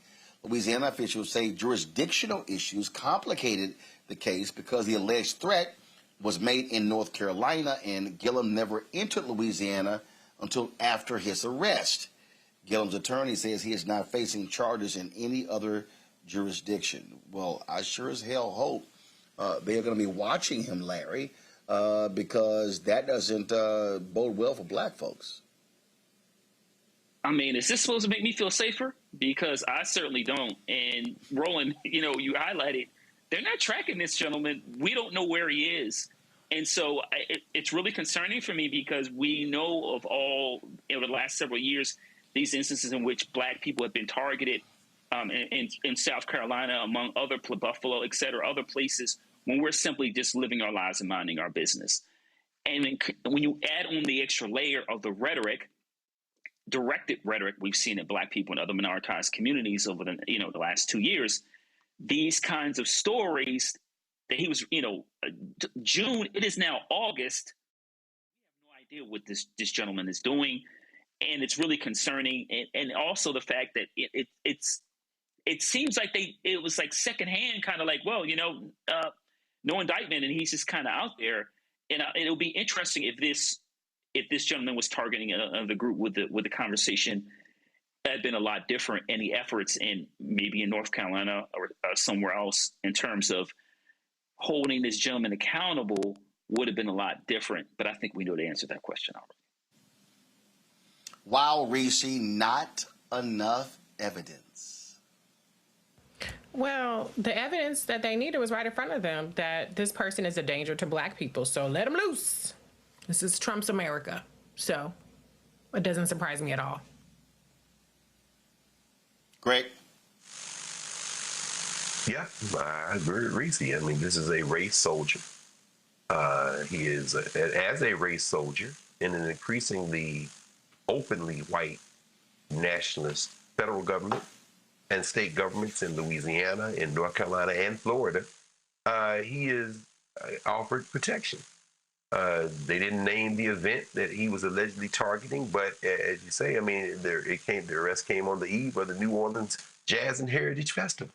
And so, the idea that, in Louisiana, Liz Morrell, the white nationalist attorney general of Louisiana, her office said that, that his family had taken him to a treatment facility out of the state and that he's not facing any additional criminal charges. North Carolina did say, well, hell, we'd like to know if he's headed back this way. Florida didn't respond to a request for comment about whether he might face additional criminal charges in his jurisdiction. But it's very clear to me that this is how you stop a race soldier. The easiest way to do it that doesn't involve bloodshed of any type or taking the law into your own hand is to check your voter registration and break the back of white nationalist politicians in Louisiana, in North Carolina, and in Florida. And at the federal level, ensure that whoever comes into the Oval Office next puts back in place some Department of Justice officials that will do something other than signal to these race soldiers that we will support you in your efforts to attack Black people. And if that doesn't happen, what does history show us? History shows us that people will take the law in their own hands. So either way, this will be ended. The best way to do it, it seems to me, is to do it through the political process. But make no mistake about it. If you think the American Negro is just going to sit and wait for some race soldier to come blow their brains out, you don't know anything about history. Indeed, indeed. Larry, Reese, Greg, I appreciate y'all being on today's show. Thank you so very much. See y'all next week. Folks, today at NABJ, the parents of Nolan Wells joined attorney Ben Crump and Reverend Al Sharpton for a Q&A that was moderated by Tiffany Cross.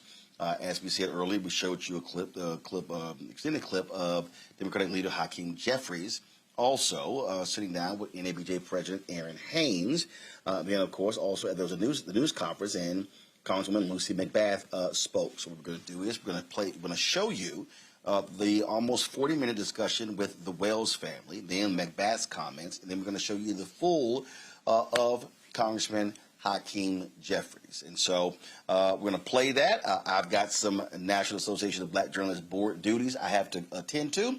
And so that's going to fill out the rest of our show. I'll see y'all tomorrow on Roland Martin Unfiltered on the Black Star Network. Let's roll it.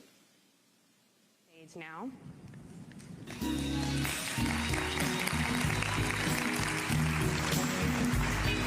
You'll fit there and there.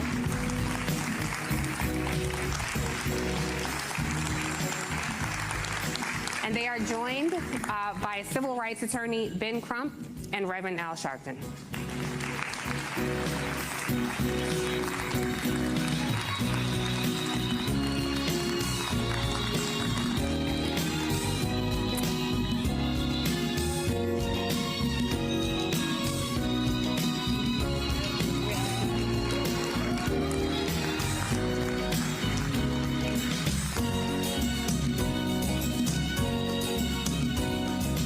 Thank you all for being here. I know you've been on a whirlwind. I know you've been traveling a lot. So thank you all. And I know you all have other challenges happening around the country that you'll be getting to after this. But I am so, we are all so honored to meet you. And we are so saddened that we are connecting with you under these circumstances. You know, I want to tell you, they asked me to call them Christine and Elmore. I want to say Mr. and Mrs. Wansley, but Christine and Elmore. I want to tell you in the audience in this room, but also watching at home, are thousands of Black journalists. But in addition to being Black journalists, these are mothers and fathers, siblings, cousins, aunts, and uncles of Black children. And we see your humanity. And we're going to center that in this conversation. There you go. Here. I told Christine if we cry on this stage, it's okay, because we're among family. Amen. So you take your time. Christine, I'm going to start with you. On Friday, July 3rd, Nolan made you dinner. And so as you're telling us about the last time you saw your baby boy, I want you to talk to us about who Nolan was and tell us about that day. So Nolan is and was an incredible, just incredible soul. He was the person who, no matter where you were in life or what was going on, he was going to be your biggest cheerleader. And I can attest to that because after COVID, my sister was like, oh, you should do social media. And I'm like, I don't want to do social media. I like to just watch others. And then Nolan was like, no, Mom, you should do it. I'll help you with the videos. I got you. And, just anytime I was like, oh, I just really don't want to do this anymore, Nolan was like, no, Mama, you haven't posted today. And I'm like, I don't want to post. I'm tired. Yeah. But, that's the kind of person he was. He was God-fearing, God-loving. That boy had faith beyond measure. He was just a bright light. And he was our bright light. As far as that day goes, went to work, and he was making salmon. So he was FaceTiming me as I'm trying to see patients kind of in between, of course, not answering the phone in the room. And he's like, hey, Mama, how does this look? Is this enough season? Like, what am I supposed to do with this? And I was like, okay. I was like, you don't have to do that. And he's like, no, I'm going to take care of it. I was like, okay, sure.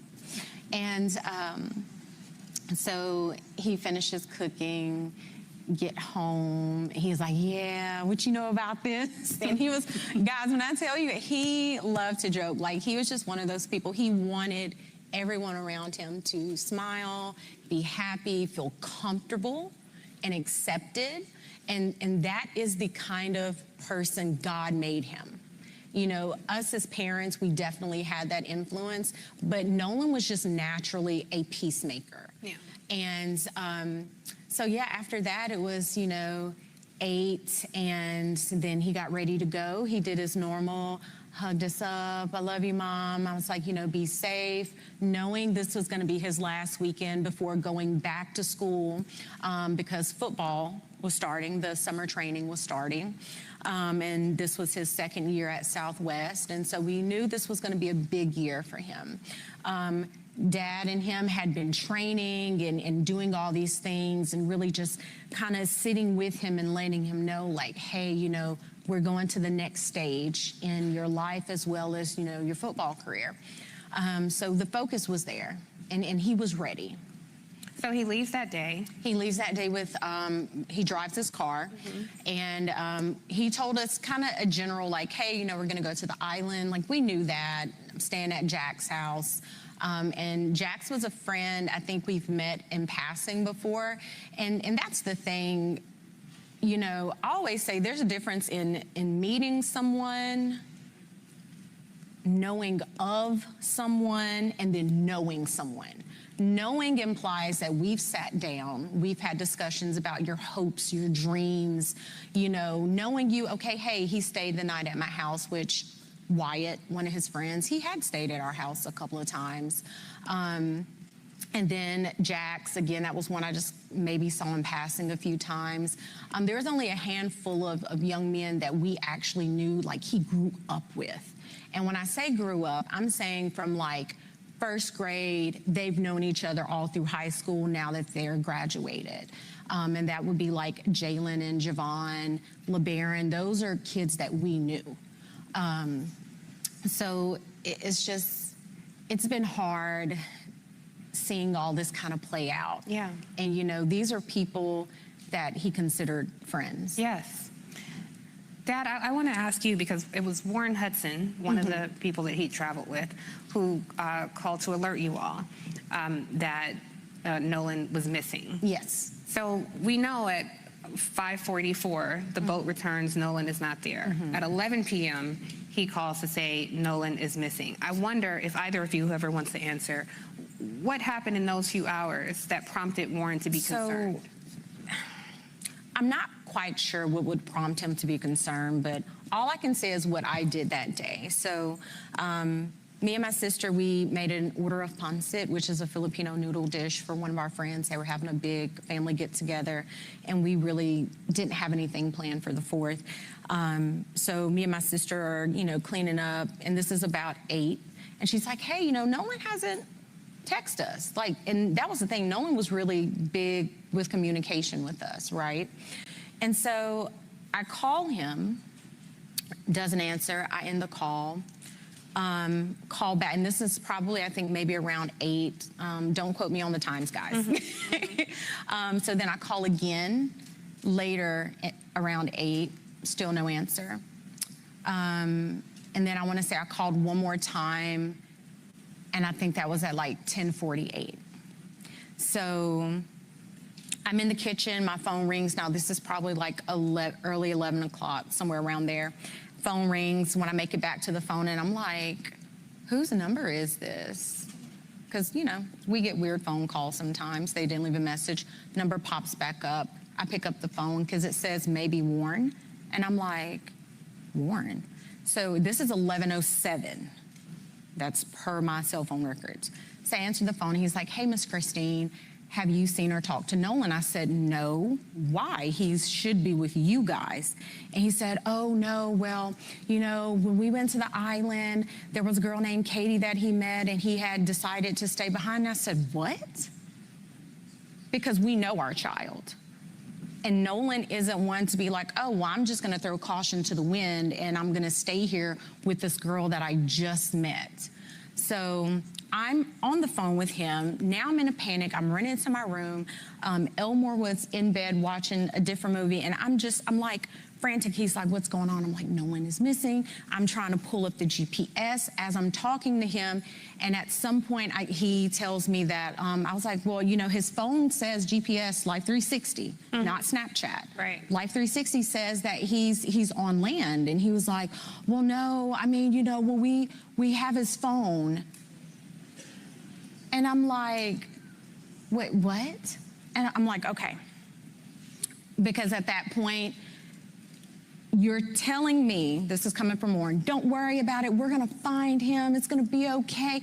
Don't tell me not to worry. This is my child, my flesh and blood that I brought into this world. And you're telling me not to worry. Absolutely not. So then it was after the phone call ended, of course, asking him for information. What was he wearing? He was like, last seen, Northwest tip, black shorts, sunglasses. That's important. So I end up calling DMR, spoke with the DMR. She took all Just for our audience, DMR. So DMR is because he went missing on the island. They are basically the marine people, right? They're the ones who's going to launch the boats to go into the water and all that. But before getting off the phone with Warren, he was like, hey, I know some people at Coast Guard. I said, okay. He's like, I'm gonna call Coast Guard, you call DMR. Get on the phone with DMR. I give the young lady the information.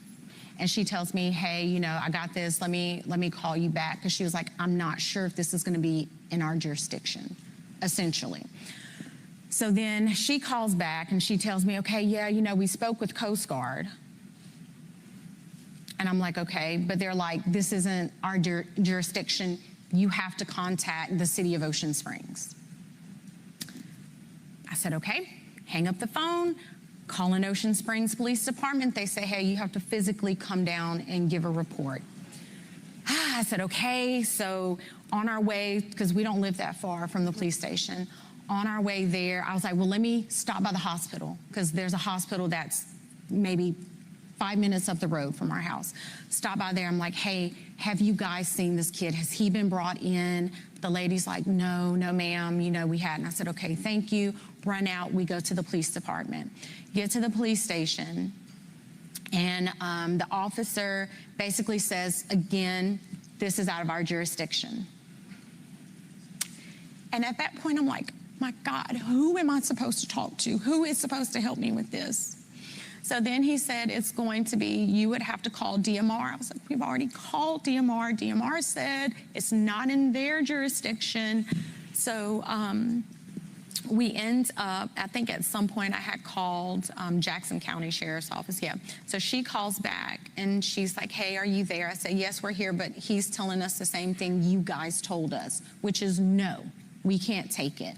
She gets on the phone with the police officer. Now this is Jackson County Sheriff's Department speaking with the Ocean Springs Police Department. Ocean Springs Police Department is saying, this is why we can't take this information. She says, okay. He gives me the phone back, and she's like, okay, I'm just gonna take it. I'm just gonna take the information. And that was, we met an officer, it was after midnight. Right. Yeah, it was somewhere after midnight. Met him in the McDonald's parking lot, gave him the information. He was just like, okay, thanks. I was like, like, where is the urgency? Mm-hmm. And so, as far as we know, there were no boats on the water that night. We actually, his high school football coach, Coach Bramlett, texted Elmore that morning. He said, hey man, I got a boat. Because again, we don't have boats. Let me make that very clear. We do not have a boat. We're not boating people. We don't do water like that, okay? So Coach Bramlett's like, hey, I got a boat. So we was like, great, let's go. We're on the water. We go out there. We walk the island. Cell phone works perfectly fine. I actually had almost an entire conversation with my grandmother, who was in a panic, as we're walking this island looking for anything. I just want to pause there. The cell phone worked fine, because in the reporting, there's been so much reporting that there's poor cell phone reception. And this is some of the disputes that we have about that night. Dad, feel free to jump in here, because they're saying he met this young lady, Katie, and that he stayed back. According to the reporting, Katie is saying no. He said he was going to go with his friends. According to the reporting, the friends say, no, he left us his phone because there was no reception. Dad, have you found any consistencies? Have you spoken directly with any of his friends? Well, the first inconsistency was you called me and tell me my son stayed on the island to talk to a girl. My son would never do that. That's not in his character. I didn't raise none of my kids to do that. The second thing is, you say he doesn't have his phone. He doesn't leave his phone. I will wake up sometimes in the morning and Nolan will have his phone here right in my face. And I'm waking up cussing the fussing like, boy, you don't get the camera on my face. And he just laughing and giggling and stuff like that. So that's twice. To me, there's two lies that he told me as a father. Like I said, we went on the island. And actually, a classmate of mine called me that morning as we were going out to the island with Nolan's coach. He's like 40 miles away. He calls and, hey man, I got the boat. Me and my boys, we're gonna go out there and help you look. I didn't call him, he called me. and we're going to start on this end. I said, well, we're probably going to start on the other end. So me, my wife, Coach Bramley, and a high school classmate of mine were the only we were the first ones out there looking. Like I said, we docked the boat, got out the boat, walked on the island. She had a whole conversation with her grandmother on the island, got back on the boat, went back around the island. I guess that would be the north side, facing the Gulf of Mexico. I get another phone call. So my phone worked fine.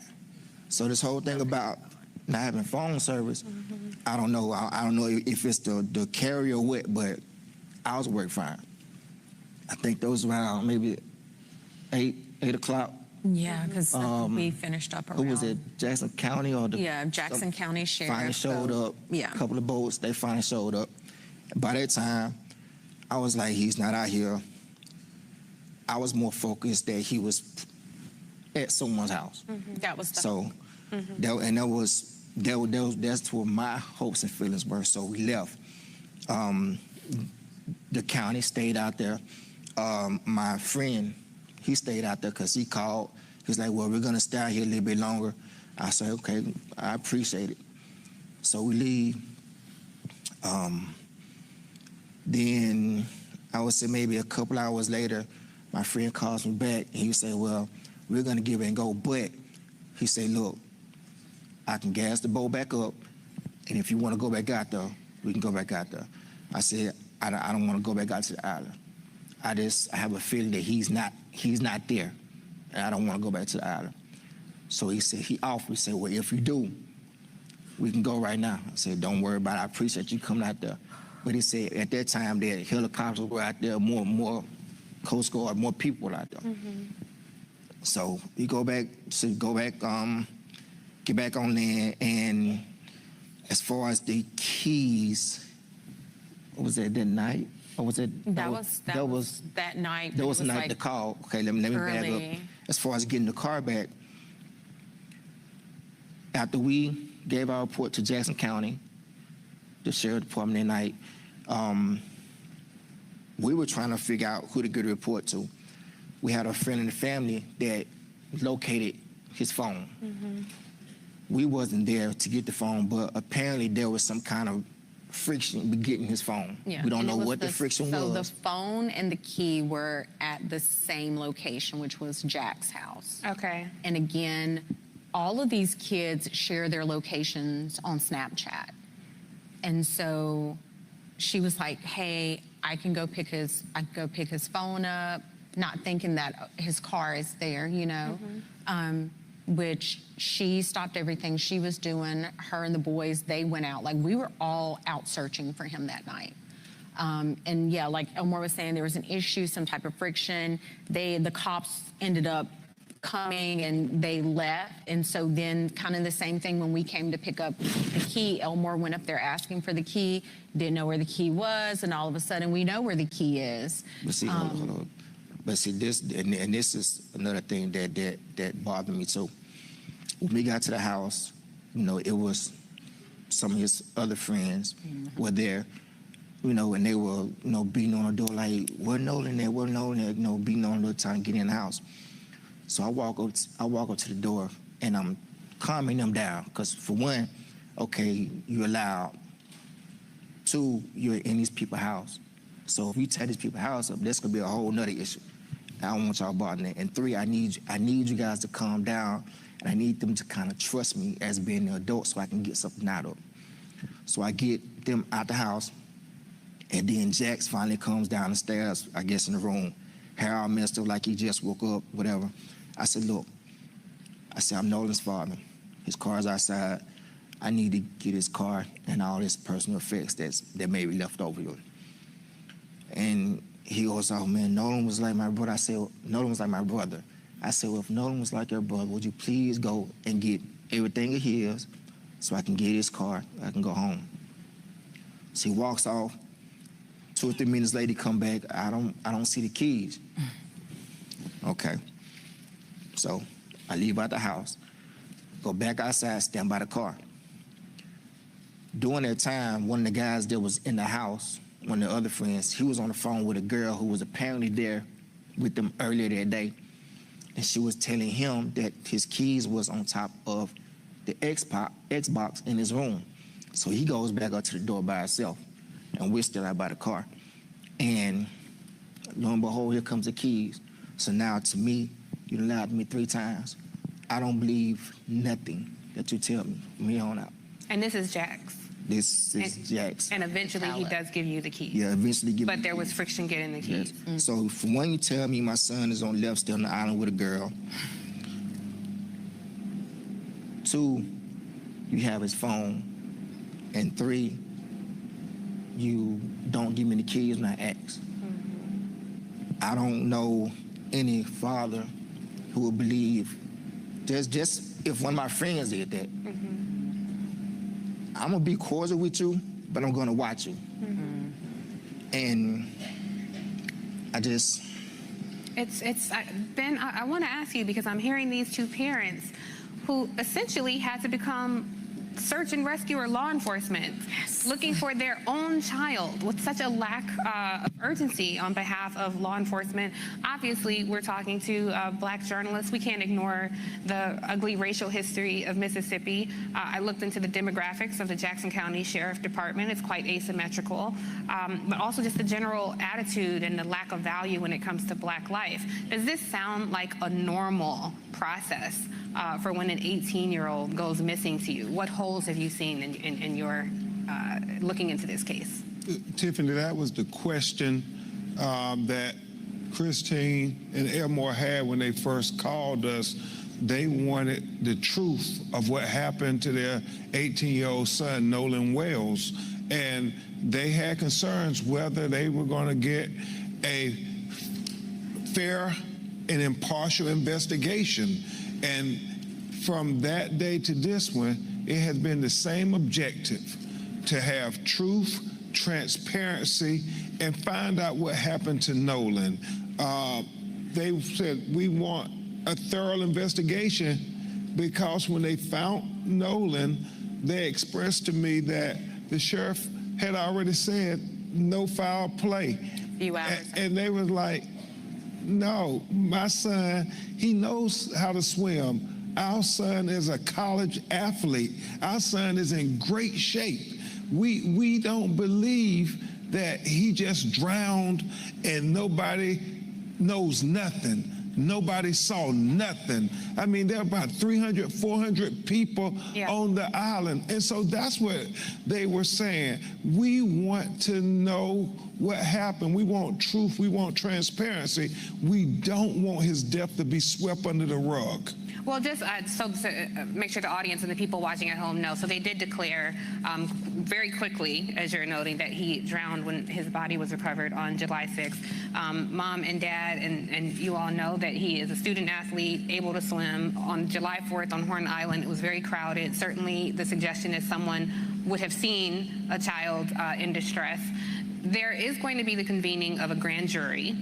Now, the DA of this area, Angel Myers McElrath, is a very out loud, proud Republican. If there is a U.S. attorney appointed to this case, it will likely be a Trump appointee. I'm just curious, Ben, from you and Rev, I think we have to be very candid here. What concerns do you have about the racial animus that we are seeing so much of play in this case? Well, you or Rev, whoever. All I'll say, and then defer to Rev, you want to believe that this is a child, that everybody is going to do their level best to find out what happened, so these broken-hearted parents will know what happened to their child. In time, we've seen Christine and the family be attacked just for asking questions. What happened to my child?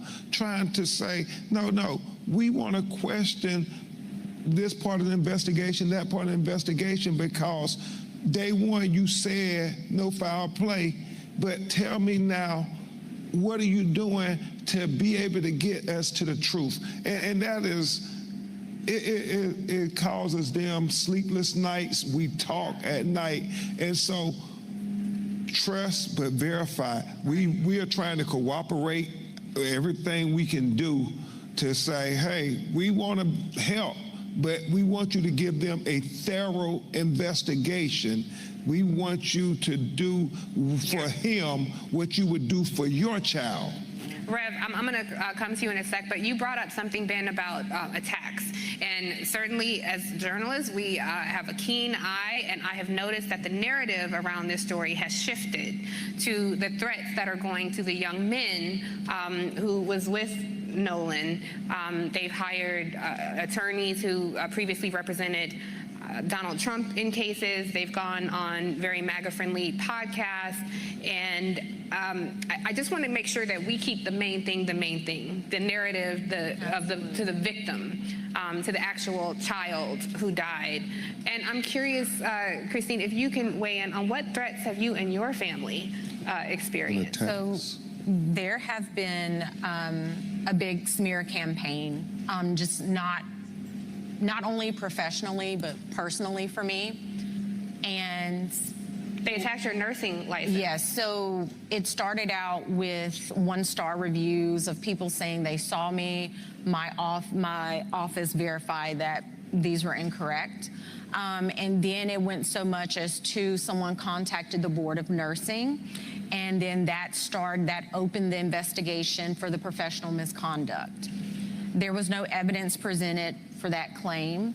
And the investigator I spoke with, he said, you know, we have to do our due diligence. I said, I understand it. I respect it. He was like, I'm sorry it's coming at this time. I was like, no, I get it. Do what you have to do, because I know who I am. I know what kind of care I give to my patients.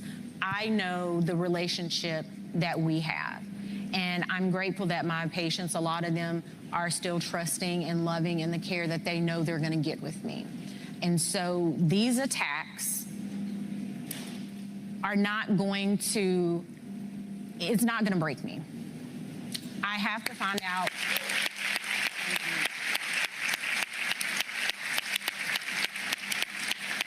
We have to find out what happened to Nolan.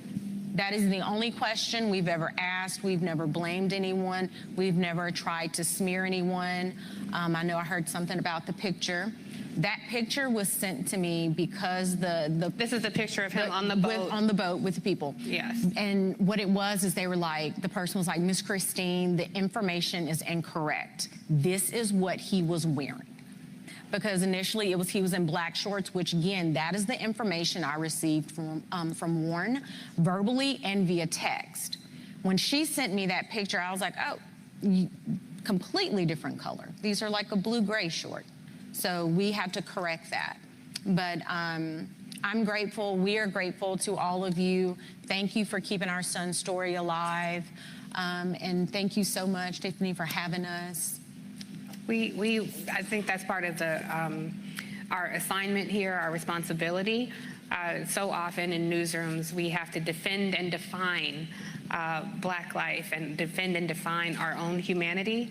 And so it makes a difference. The same way in other newsrooms, when you see someone and you feel like they're familiar, that so happens as they resegregate newsrooms and lay off Black journalists en masse, that goes away. So the people in this room have a keen interest in this story because they see your humanity, and that's what we center in this conversation. Rev, put this in historical context for us, because as I look at Mississippi, I don't have to tell you of all people some of the immediate thoughts that surface for us here. Well, when I got the call from Ben Crump and he had the parents connected, and they told me the story, I'd not heard the story. I heard something about some in Mississippi. But when I heard the details, the thing that jarred me from a civil rights point of view, and I've been working, Ben has come National Action Network for 20-some years with a case, and then from there on and on and on.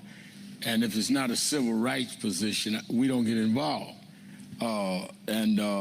When they told me that law enforcement said there is no foul play, that's a prejudgment.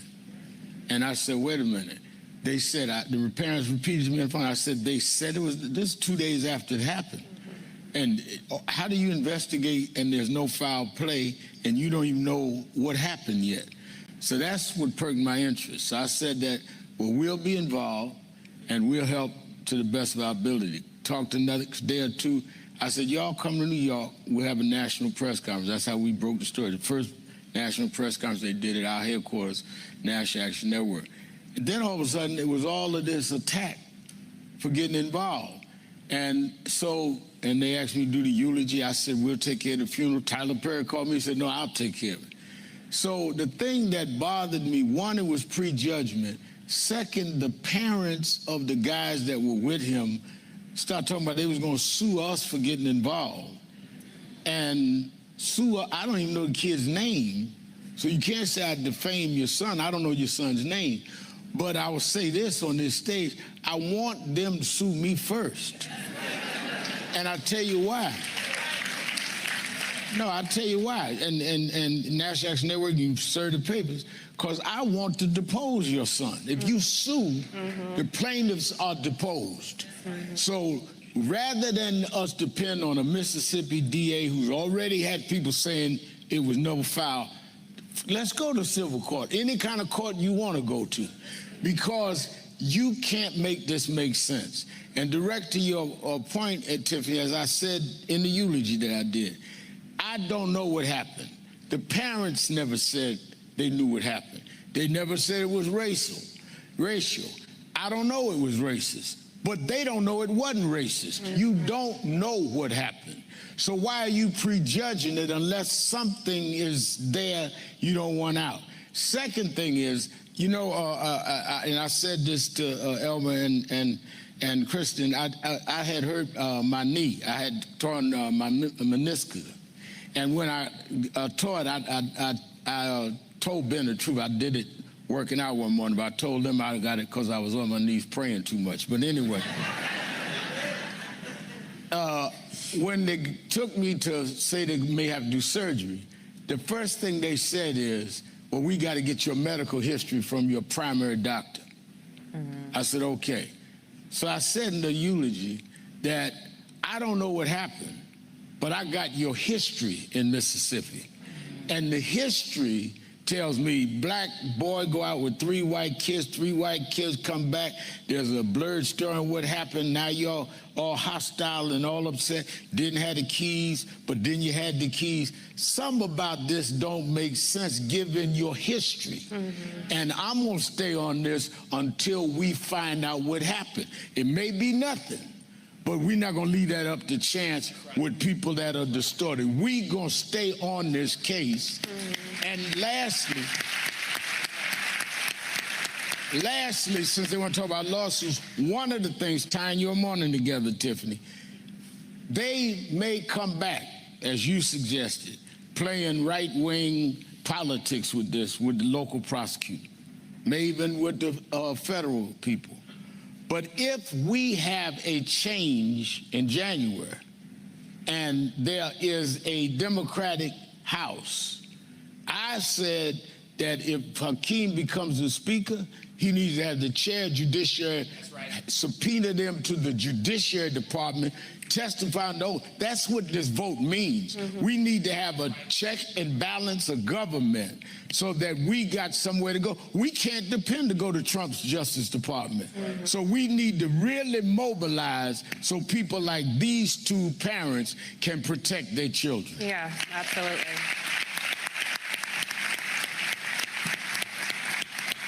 I think you laid out such a great example on how the tentacles of white supremacy cast such a dark shadow over almost every aspect of what your parents went through. I know that there's so many more questions that I have, and I'm sure the audience has, as all my broadcasters know, I have an IFB, and they've been telling me to rap for about 10 minutes. No, we wanted. It was my pleasure to go over time, and not only my pleasure, my responsibility to give you all a platform to share your story. I think it's so important important, and I think this is a responsibility that the Black journalists in this room take very seriously and will carry with them back to their newsrooms where they may be the only, or back to their platforms where they are building reach or have a wide reach. So I thank you all for sharing your time and being so open. There will be a press conference. There was an autopsy, a second autopsy that Ben Crump initiated that I believe Colin Kaepernick helped to fund. There were questions around that, and so please, I encourage credentialed media to please go to the press conference, and the access for credentialed media will be on the NABJ app for more information. So I don't want you all to think I didn't have more questions, but I passed the baton to you all to go ask all the additional questions. And I just want to thank all of you all sincerely for being here, and I want to thank you, NABJ, for being such an attentive audience. Please welcome back to the stage NABJ President Aaron Haynes. You want to do photos? You were so great. Thank you.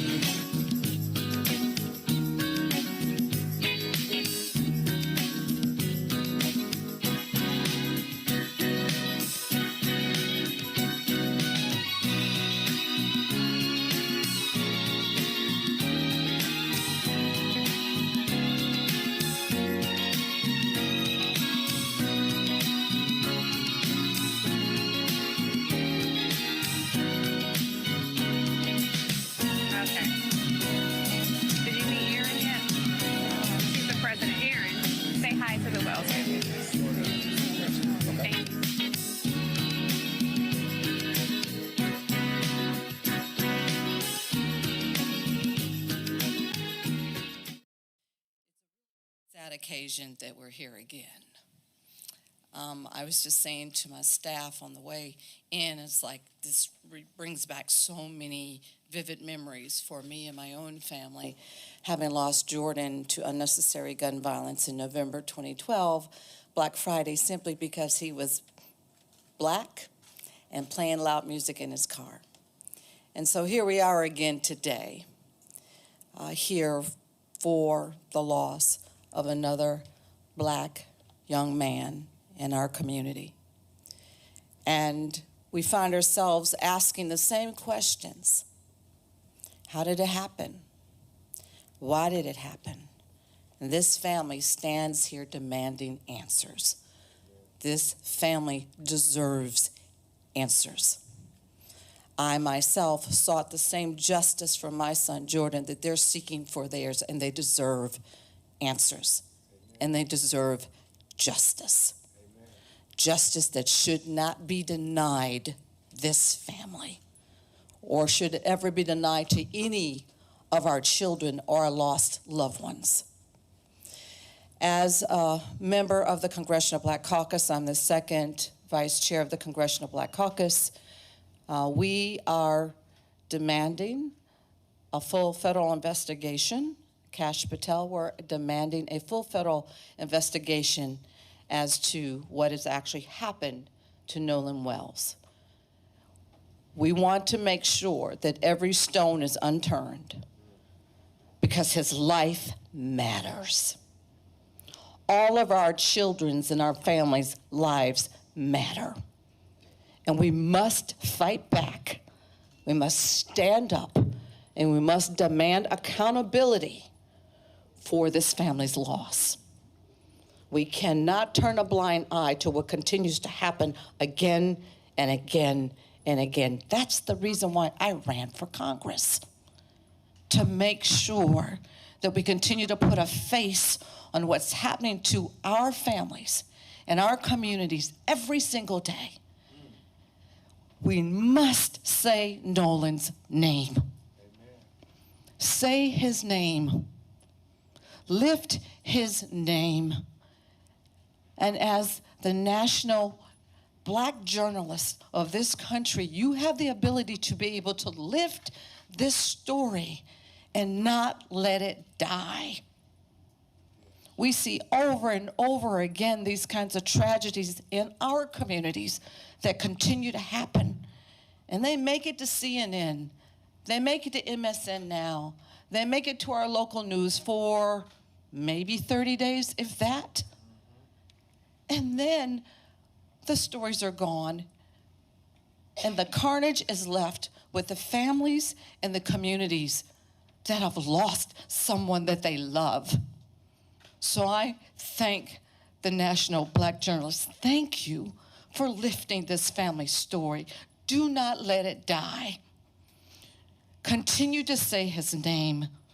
Continue to tell his story, because they deserve justice, and it matters. It mattered for me. It mattered for Trayvon. It mattered for Eric Brown. It matters for all of our loved ones that we have lost.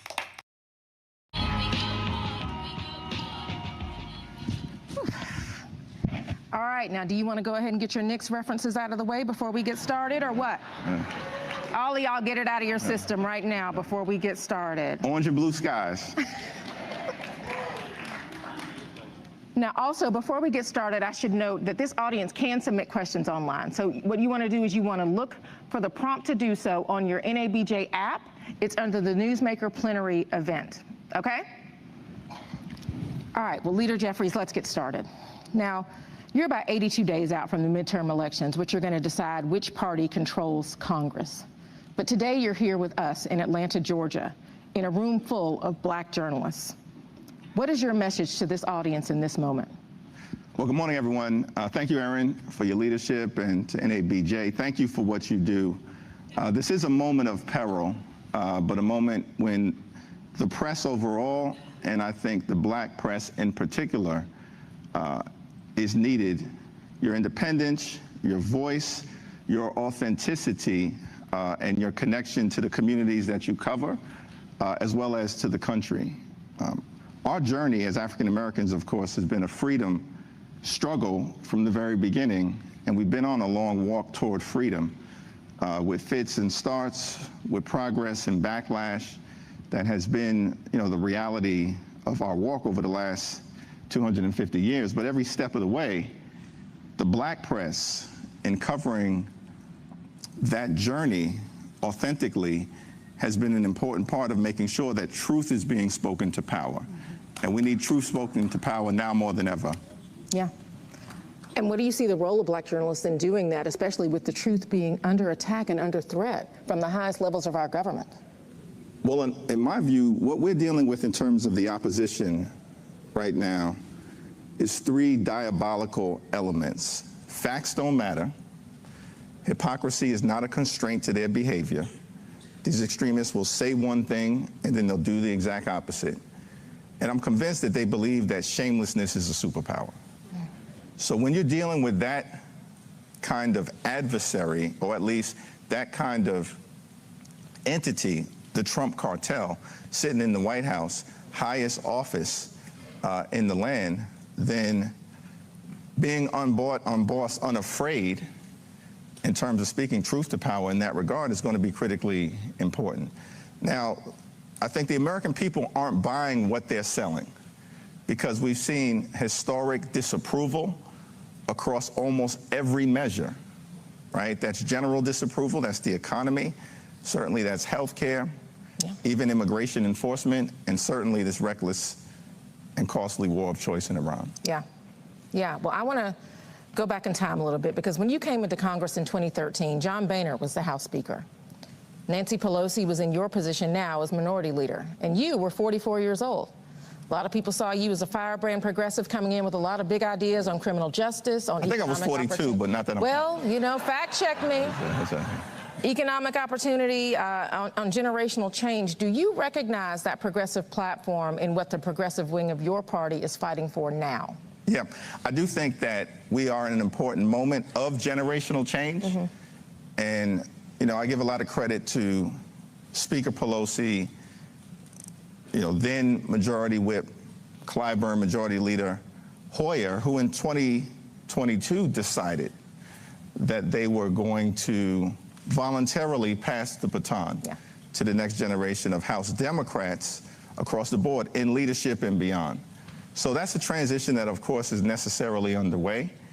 And I've always thought about the House of Representatives. It's a special institution It's the institution that the framers decided to be the closest, wanted to be the closest to the American people, reflect the hopes, the dreams, the aspirations, the fears, the concerns, the anxieties, the life experiences, and the passions of the American people. I think it was Madison who said, the House should be an intimate sympathy at its best with the American people.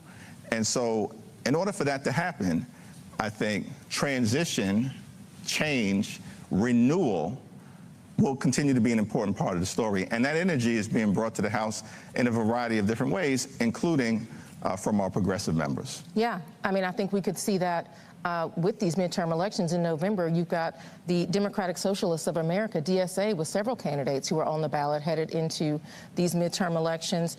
Your thoughts on what that energy, how that represents some of the change that you are talking about that's happening in the progressive wing of your party? Yeah, so I think we'll see, what happens in terms of what the caucus looks like on the other side of the midterm elections. Certainly our focus right now is making sure that we win as many seats as we can in November, flip as many red seats blue, and take the gavels back so we can actually function like a check and balance on an out-of-control administration, as opposed to what Republicans have been doing, which is a reckless rubber stamp for Donald Trump's extreme agenda, entirely inconsistent with the vision of the House of Representatives. I mean, it was interesting. King Charles, when he came to Congress, joint addressed, to the House and to the Senate, stood there as a king and referenced the Magna Carta as the principle and foundation for the notion in America that executive power is subject to checks and balances. And of course, when he said that, everybody on the House side, the Democratic side of the House, stood up and gave him a rousing ovation. But then I looked over to the other side of the aisle, the Republican side, and they stood up and gave him a standing ovation. And I was very confused, y'all. Because King Charles was talking about them and their failure to actually bring to life this principle. So we're going to do that. That'll connect all House Democrats, whether those are New Dems, progressives, or Blue Dogs. But I think most importantly, everybody is focused on the notion that life is too expensive in the United States of America. There's far too many people. Certainly this is the case in our community, in the black community, who are working hard, they're playing by the rules, but they can't thrive and they can barely survive. And that's got to change. And so we have to make life more affordable, more comfortable for the American people. And that's what unites every part of the House Democratic Caucus. Yeah. Well, I will say there's one thing I want to ask about, and that is aid for Israel, because that may be one of the most contentious issues in your caucus. Many members, including you, have said that they want that aid to come with conditions. But what do you say to others who want to cut that aid off completely? Well, I think that that's certainly a conversation that we're going to have about what's the appropriate way to bring to life, I think, some principles that pretty much everybody within the House Democratic Caucus, and I think America agrees with. The way I would articulate it is like this. One, we believe in a safe and secure Israel, right, or Israel's right to exist as a Jewish and democratic state. We also believe in an independent Palestinian state that for far too long has been denied, and that should be able to provide dignity and self-determination for the Palestinian people. And then the question becomes, how do you bring those two principles to life in a part of the world that has been contested for thousands of years? Yeah. And I think what is clear in terms of what needs to be done is that, one, you've got to reconstruct Gaza. You've got to allow new Palestinian leadership to emerge. Hamas has got to be out. You got to figure out how you can economically invest in Gaza and the West Bank, in ways that allow the Palestinian community to thrive on a pathway toward a independent state. And then you got to figure out, how to make sure that people who have been breaking the law, U.S. law, are held accountable. And certainly that's the case with respect to settler violence in the West Bank that's out of control. Yeah. Well, I want to stay on the DSA for a minute, because they're pushing a lot of these progressive candidates, and many of them are loud about getting big money out of politics. What do you make of that push? What is your thought about that? I think that we have to end Citizens United. And one of the things There's been a series of Supreme Court decisions that have eroded democracy in America. Ending Citizens United was perhaps the first. That came in 2010. Then in 2013, you had the Supreme Court in the Shelby County case decimate Section 5, that was the initial attack on the Voting Rights Act, decimate Section 5 of the Voting Rights Act. Then a few years after that, you had the Supreme Court declare that partisan gerrymandering is all, fair in the political sphere, and that there's nothing to prohibit it in the Constitution. And then you had, I think, the final devastating two decisions, most recently by the Supreme Court, which is one, of course, completely gutting the Voting Rights Act of 1965 in the most recent Calais decision, and then the decision that I think has unleashed this unprecedented corruption on the country is in the Trump v. United States case, where they gave the president basically complete immunity as if he was a king. So you have a series of systematic decisions going over the last 15 plus years that have really decimated sort of our democratic fabric, and we've got to unravel all of it. But Citizens United, I think, was the first, and we support full repeal of Citizens United. You can only bring that about in two different ways, either a constitutional amendment or a change in the Supreme Court. I think we're open to aggressively pursuing both. Got it. I want to let you all know you should still, for those of you who may have come in, please, you can ask questions. You can submit your questions by using the app that is your NABJ app. You can go under Newsmaker Plenary and you can submit your questions. Keep those coming, and we're going to try to get to some of those in just a bit. So, Leader Jeffries, even if your party wins back the majority in November, that won't change the White House. President Trump will still be in office. You've talked about your two sides, seeing your two sides. You talked about seeing the Democratic Party coming together on the other side of November, but do you see possibly Democrats and Republicans being able to come together to accomplish anything substantial for the American people, even in this new climate? Yeah, I think we have to try, anchored in the premise that Donald Trump has broken every single promise that he's made to the American people of consequence. He promised to lower costs on day one. Costs haven't gone down, costs have gone up. As a direct result of Trump policies, including his tariffs that have increased costs on everyday Americans, people in our community and beyond, by thousands of dollars per year. He promised that immigration enforcement was going to target the worst of the worst. But immigration enforcement has basically unleashed ICE brutality on American citizens like Alex Freddie and Renee Nicole Good, in those instances, killing them in cold blood. And certainly, ICE brutality violently targeting law-abiding immigrants all across the country. I was just with several in New Jersey connected to Delaney Hall earlier in this week.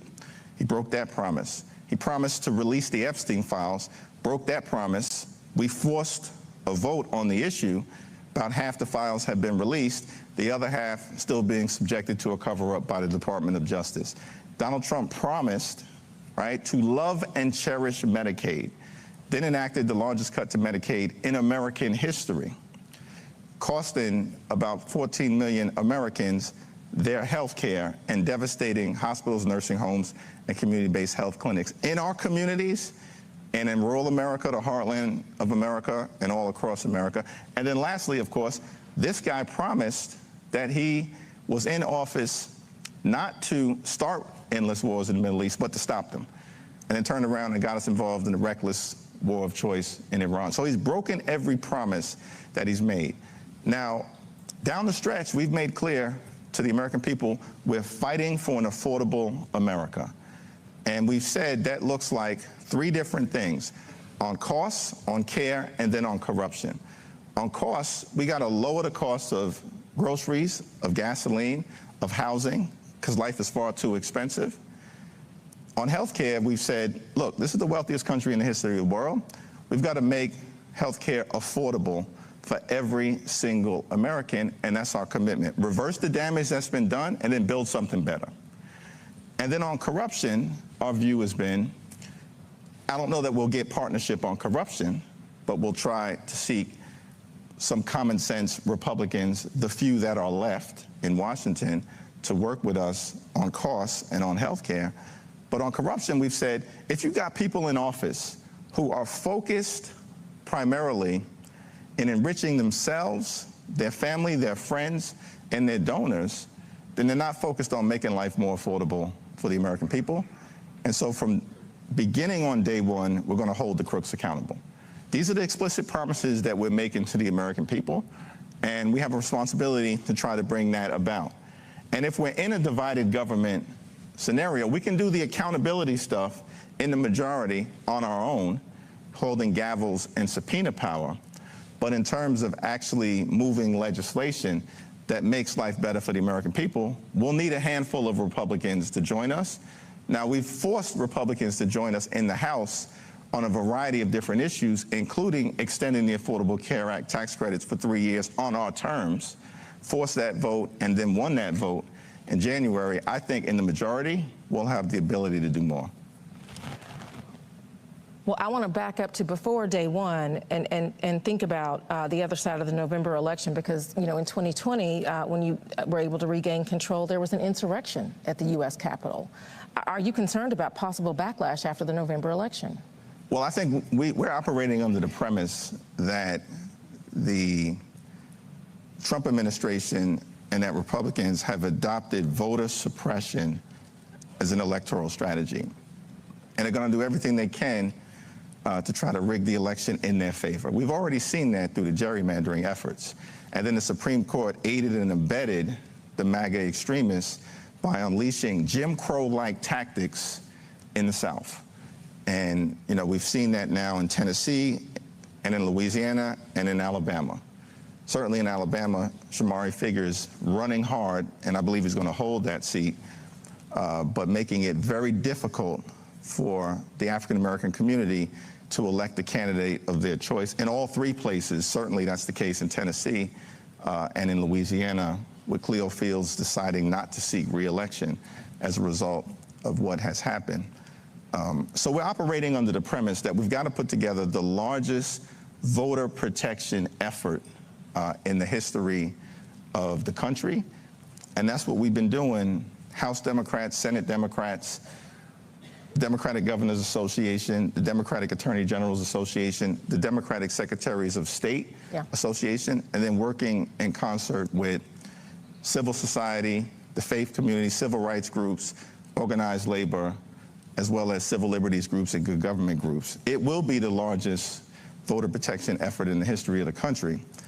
That's to make sure that the right to vote is fully vindicated. And the press's role in exposing these efforts and the schemes that's coming from the other side is going to be important, so that the American people have full visibility into what the other side is trying to do. They can't defend their record, and so they're going to try to alter the landscape electorally, and we can't let it happen. Well, I mean, is some of that coalition building, some of the concern I hear you voicing, is that because in part you may be worried that the president could declare a national emergency, as he has not ruled out doing ahead of the 2026 election? Yeah, I think we've always viewed this as a three-dimensional battle: legislative battle, litigation battle, and then a battle for the hearts and minds of the American people and communities all across the country. And we got to be able to do all three. And we have been doing all three, and we've got to continue at the highest level of vigilance in that regard. Listen, anything is possible. I was there on January 6th, and on the House floor, and I'll never forget, you know, that day, and it's a day that no American should ever forget. It was a violent insurrection. And I was seated in the leadership section at the time, and I was the number 5 Democrat, the chair of the House Democratic Caucus at the time. And there was a debate that was going on. I think it was to certify the results from Arizona, because we proceed in alphabetical order. And the Sergeant at Arms interrupts the debate and says the mob has breached the Capitol. They're on the 2nd floor. So everybody needs to be prepared to hit the ground. and secure the gas masks that are underneath your seats. Now, I got to be honest, y'all. I was in Congress at that point, a little over 4 terms. I had no idea there were gas masks underneath each and every seat. So I'm thinking to myself, damn, this is a situation right now. And, you know, eventually we were all evacuated. Yeah. And then obviously we saw what unfolded. And this was an intentional effort to halt the peaceful transfer of power, never before seen in American history. And if it's happened before, as Jim Clyburn, the great Jim Clyburn often says, it can happen again. And so we'll be prepared. Yeah. Well, what happens if you don't win? Failure is not an option. And look, if the Knicks just won the championship for the first time in 53 years, the Democratic comeback can take place. I set myself up for that one. So look, you've got progressives saying they want leadership. Democratic voters are saying they want a fighter. How do you feel like you've earned their support? Yeah, well, you know, I've been proud of the effort that's been underway by House Democrats from the very beginning, but it's not been easy. It's been tough because the moment is tough for the American people. And what I think we've talked about as House Democrats is, look, we have to continue to stretch. We're in a more is more environment. And because of the unprecedented extremism being unleashed on the American people, we have to be in a position to do more, and do more differently, and do more creatively. And that's what we've tried to do. It's both, right, stopping the extremism whenever and wherever possible from being unleashed on the American people, and then articulating a forward vision for what we believe needs to be done in this country, fighting for an affordable America, holding the crooks accountable, affordability, accountability, cost, care, corruption. And I think after the 2024 election, there were a lot of people who were understandably, including Democrats, asking the question, has the party forgotten how to win? This happened again. And now we all have to deal with the fallout from him coming back into office.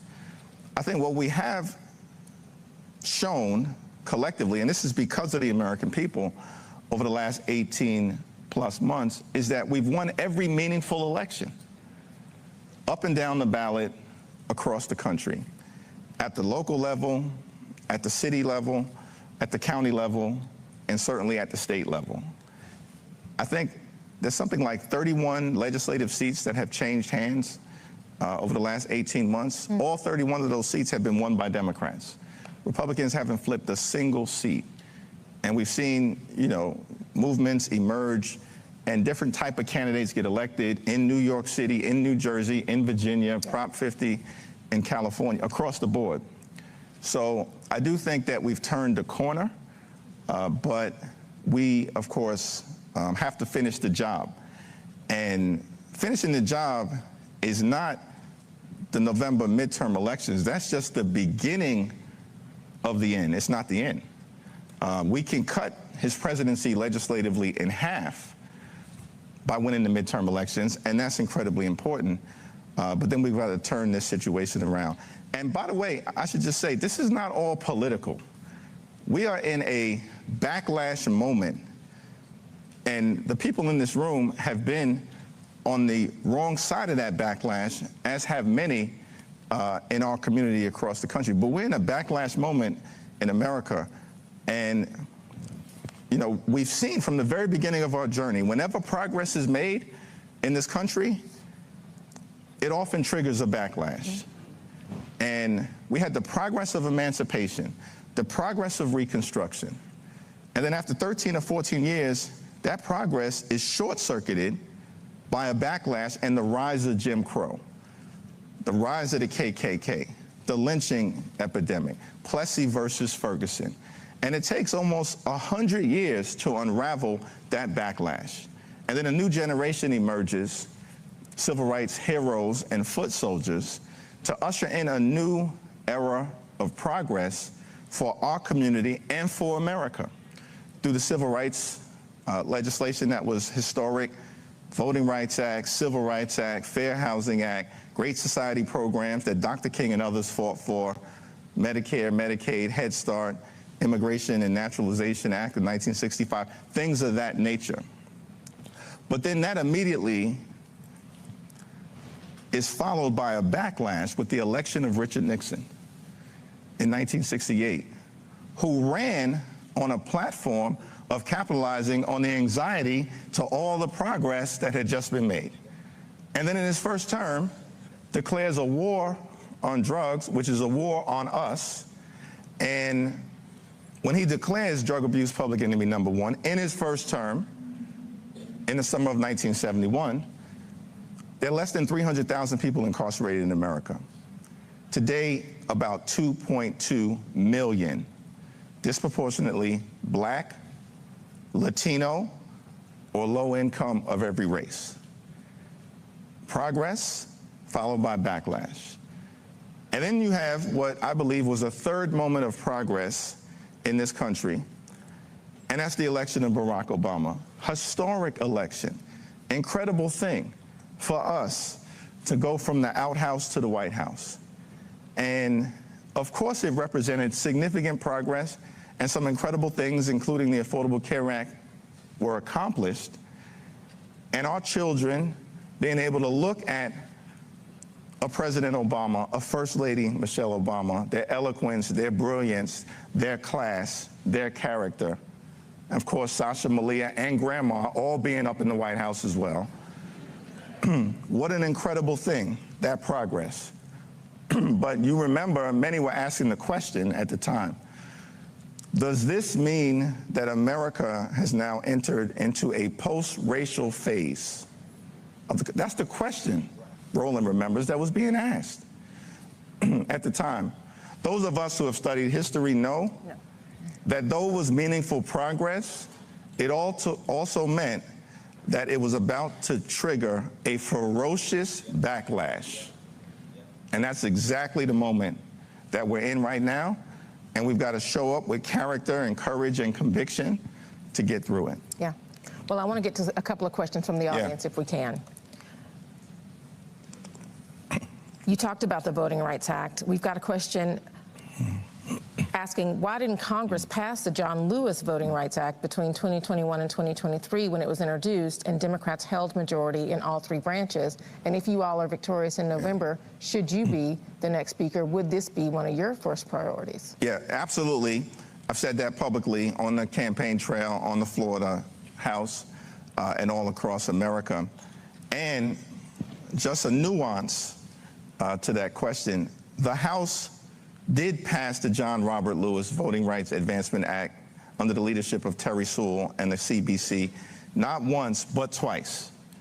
We sent it over to the Senate, not once, but twice, including when we had the trifecta and Joe Biden was president.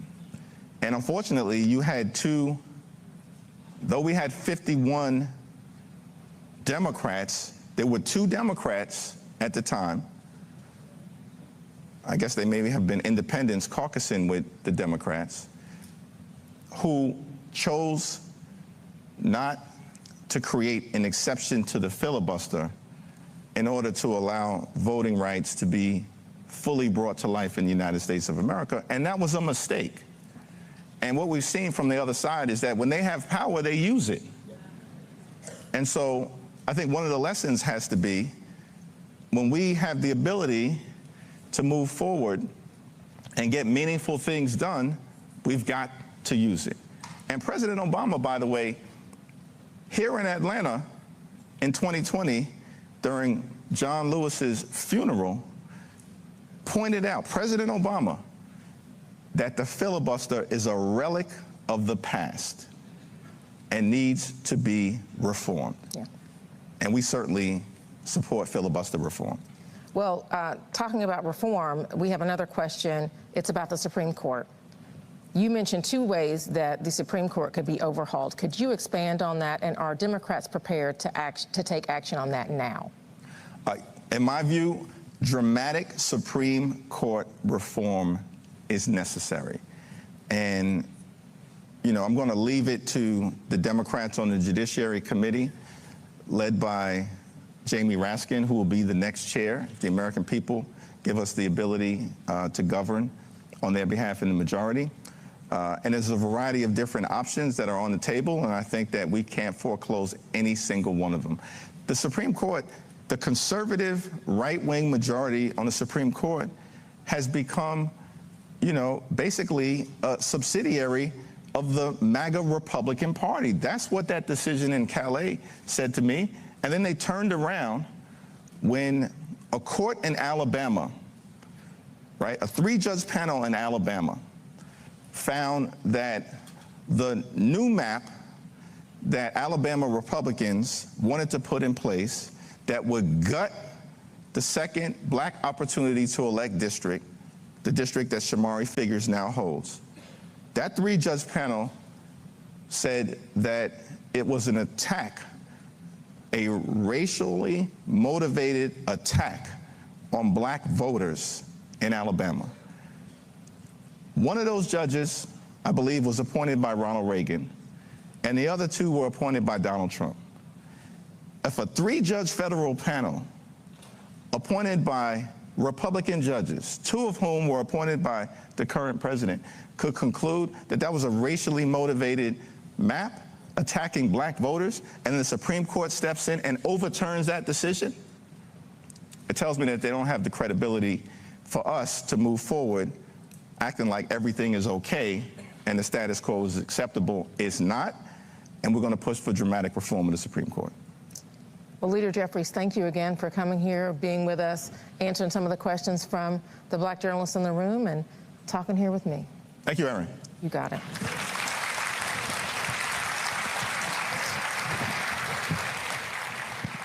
That's it for us. Do me a favor, if you want to support this show, our goal is to get 20,000 of our fans contributing on average $50 each a year. That's $4.19 a month, 13 cents a day. Of course, Roll About Unfiltered. We're going to be 8 years old in less than a month on September 4th. We've already crossed 50,000 donors. 50,000 donors since we launched this show. And I've said to you before that we cannot do this show without you. We cannot do this show without your support. Your support absolutely matters. And so it is critically important that you stand with us in supporting this show. Again, we don't have millionaires, billionaires cutting us checks and supporting the work that we do. Regular, ordinary people have made this show possible. We appreciate every single one of you for supporting us and every step of the way. Our goal is to give you the kind of information you're not going to get on other platforms all across this country. And so we center African Americans. We know exactly who we serve and why we serve them. So your support is critical. And so please support us in what we do. Checks and money, first of all, if you want to give us via Cash App, you subscribe to QR code. You see it right here on the screen. It's also for credit cards. If you're listening, go to blackstarnetwork.com in order to give. Checks and money order. Make it payable to Roland Martin Unfiltered. P.O. Box 57196, Washington, D.C. 20037-0196. PayPal, R. Martin Unfiltered. Venmo, RM Unfiltered. Zelle, Roland at RolandSMartin.com. Roland at RolandMartinUnfiltered.com. Hey, y'all, on that Karen who was at the pool, we're going to, I want to double check a couple of facts, and so that's why I'm not going to run today. I'm going to run tomorrow, so just let y'all know. Again, support us. Download the Black Star Network app, Apple phone, Android phone, Apple TV, Android TV, Roku, Amazon Fire TV, Samsung Smart TVs. Get our Roland Martin Unfiltered swag, including our new T-shirt featuring Robert Patillo, the Flamethrower. Y'all need to actually update this graphic and include our America 250 shirts and our new Robert shirt. Also, get our shirt, popular shirt. A lot of people, y'all, were commenting to me over the weekend when I was traveling from LA to Atlanta. I was wearing my shirt, Don't Blame Me, I voted for the black woman. People love seeing that shirt, so be sure to get yours as well.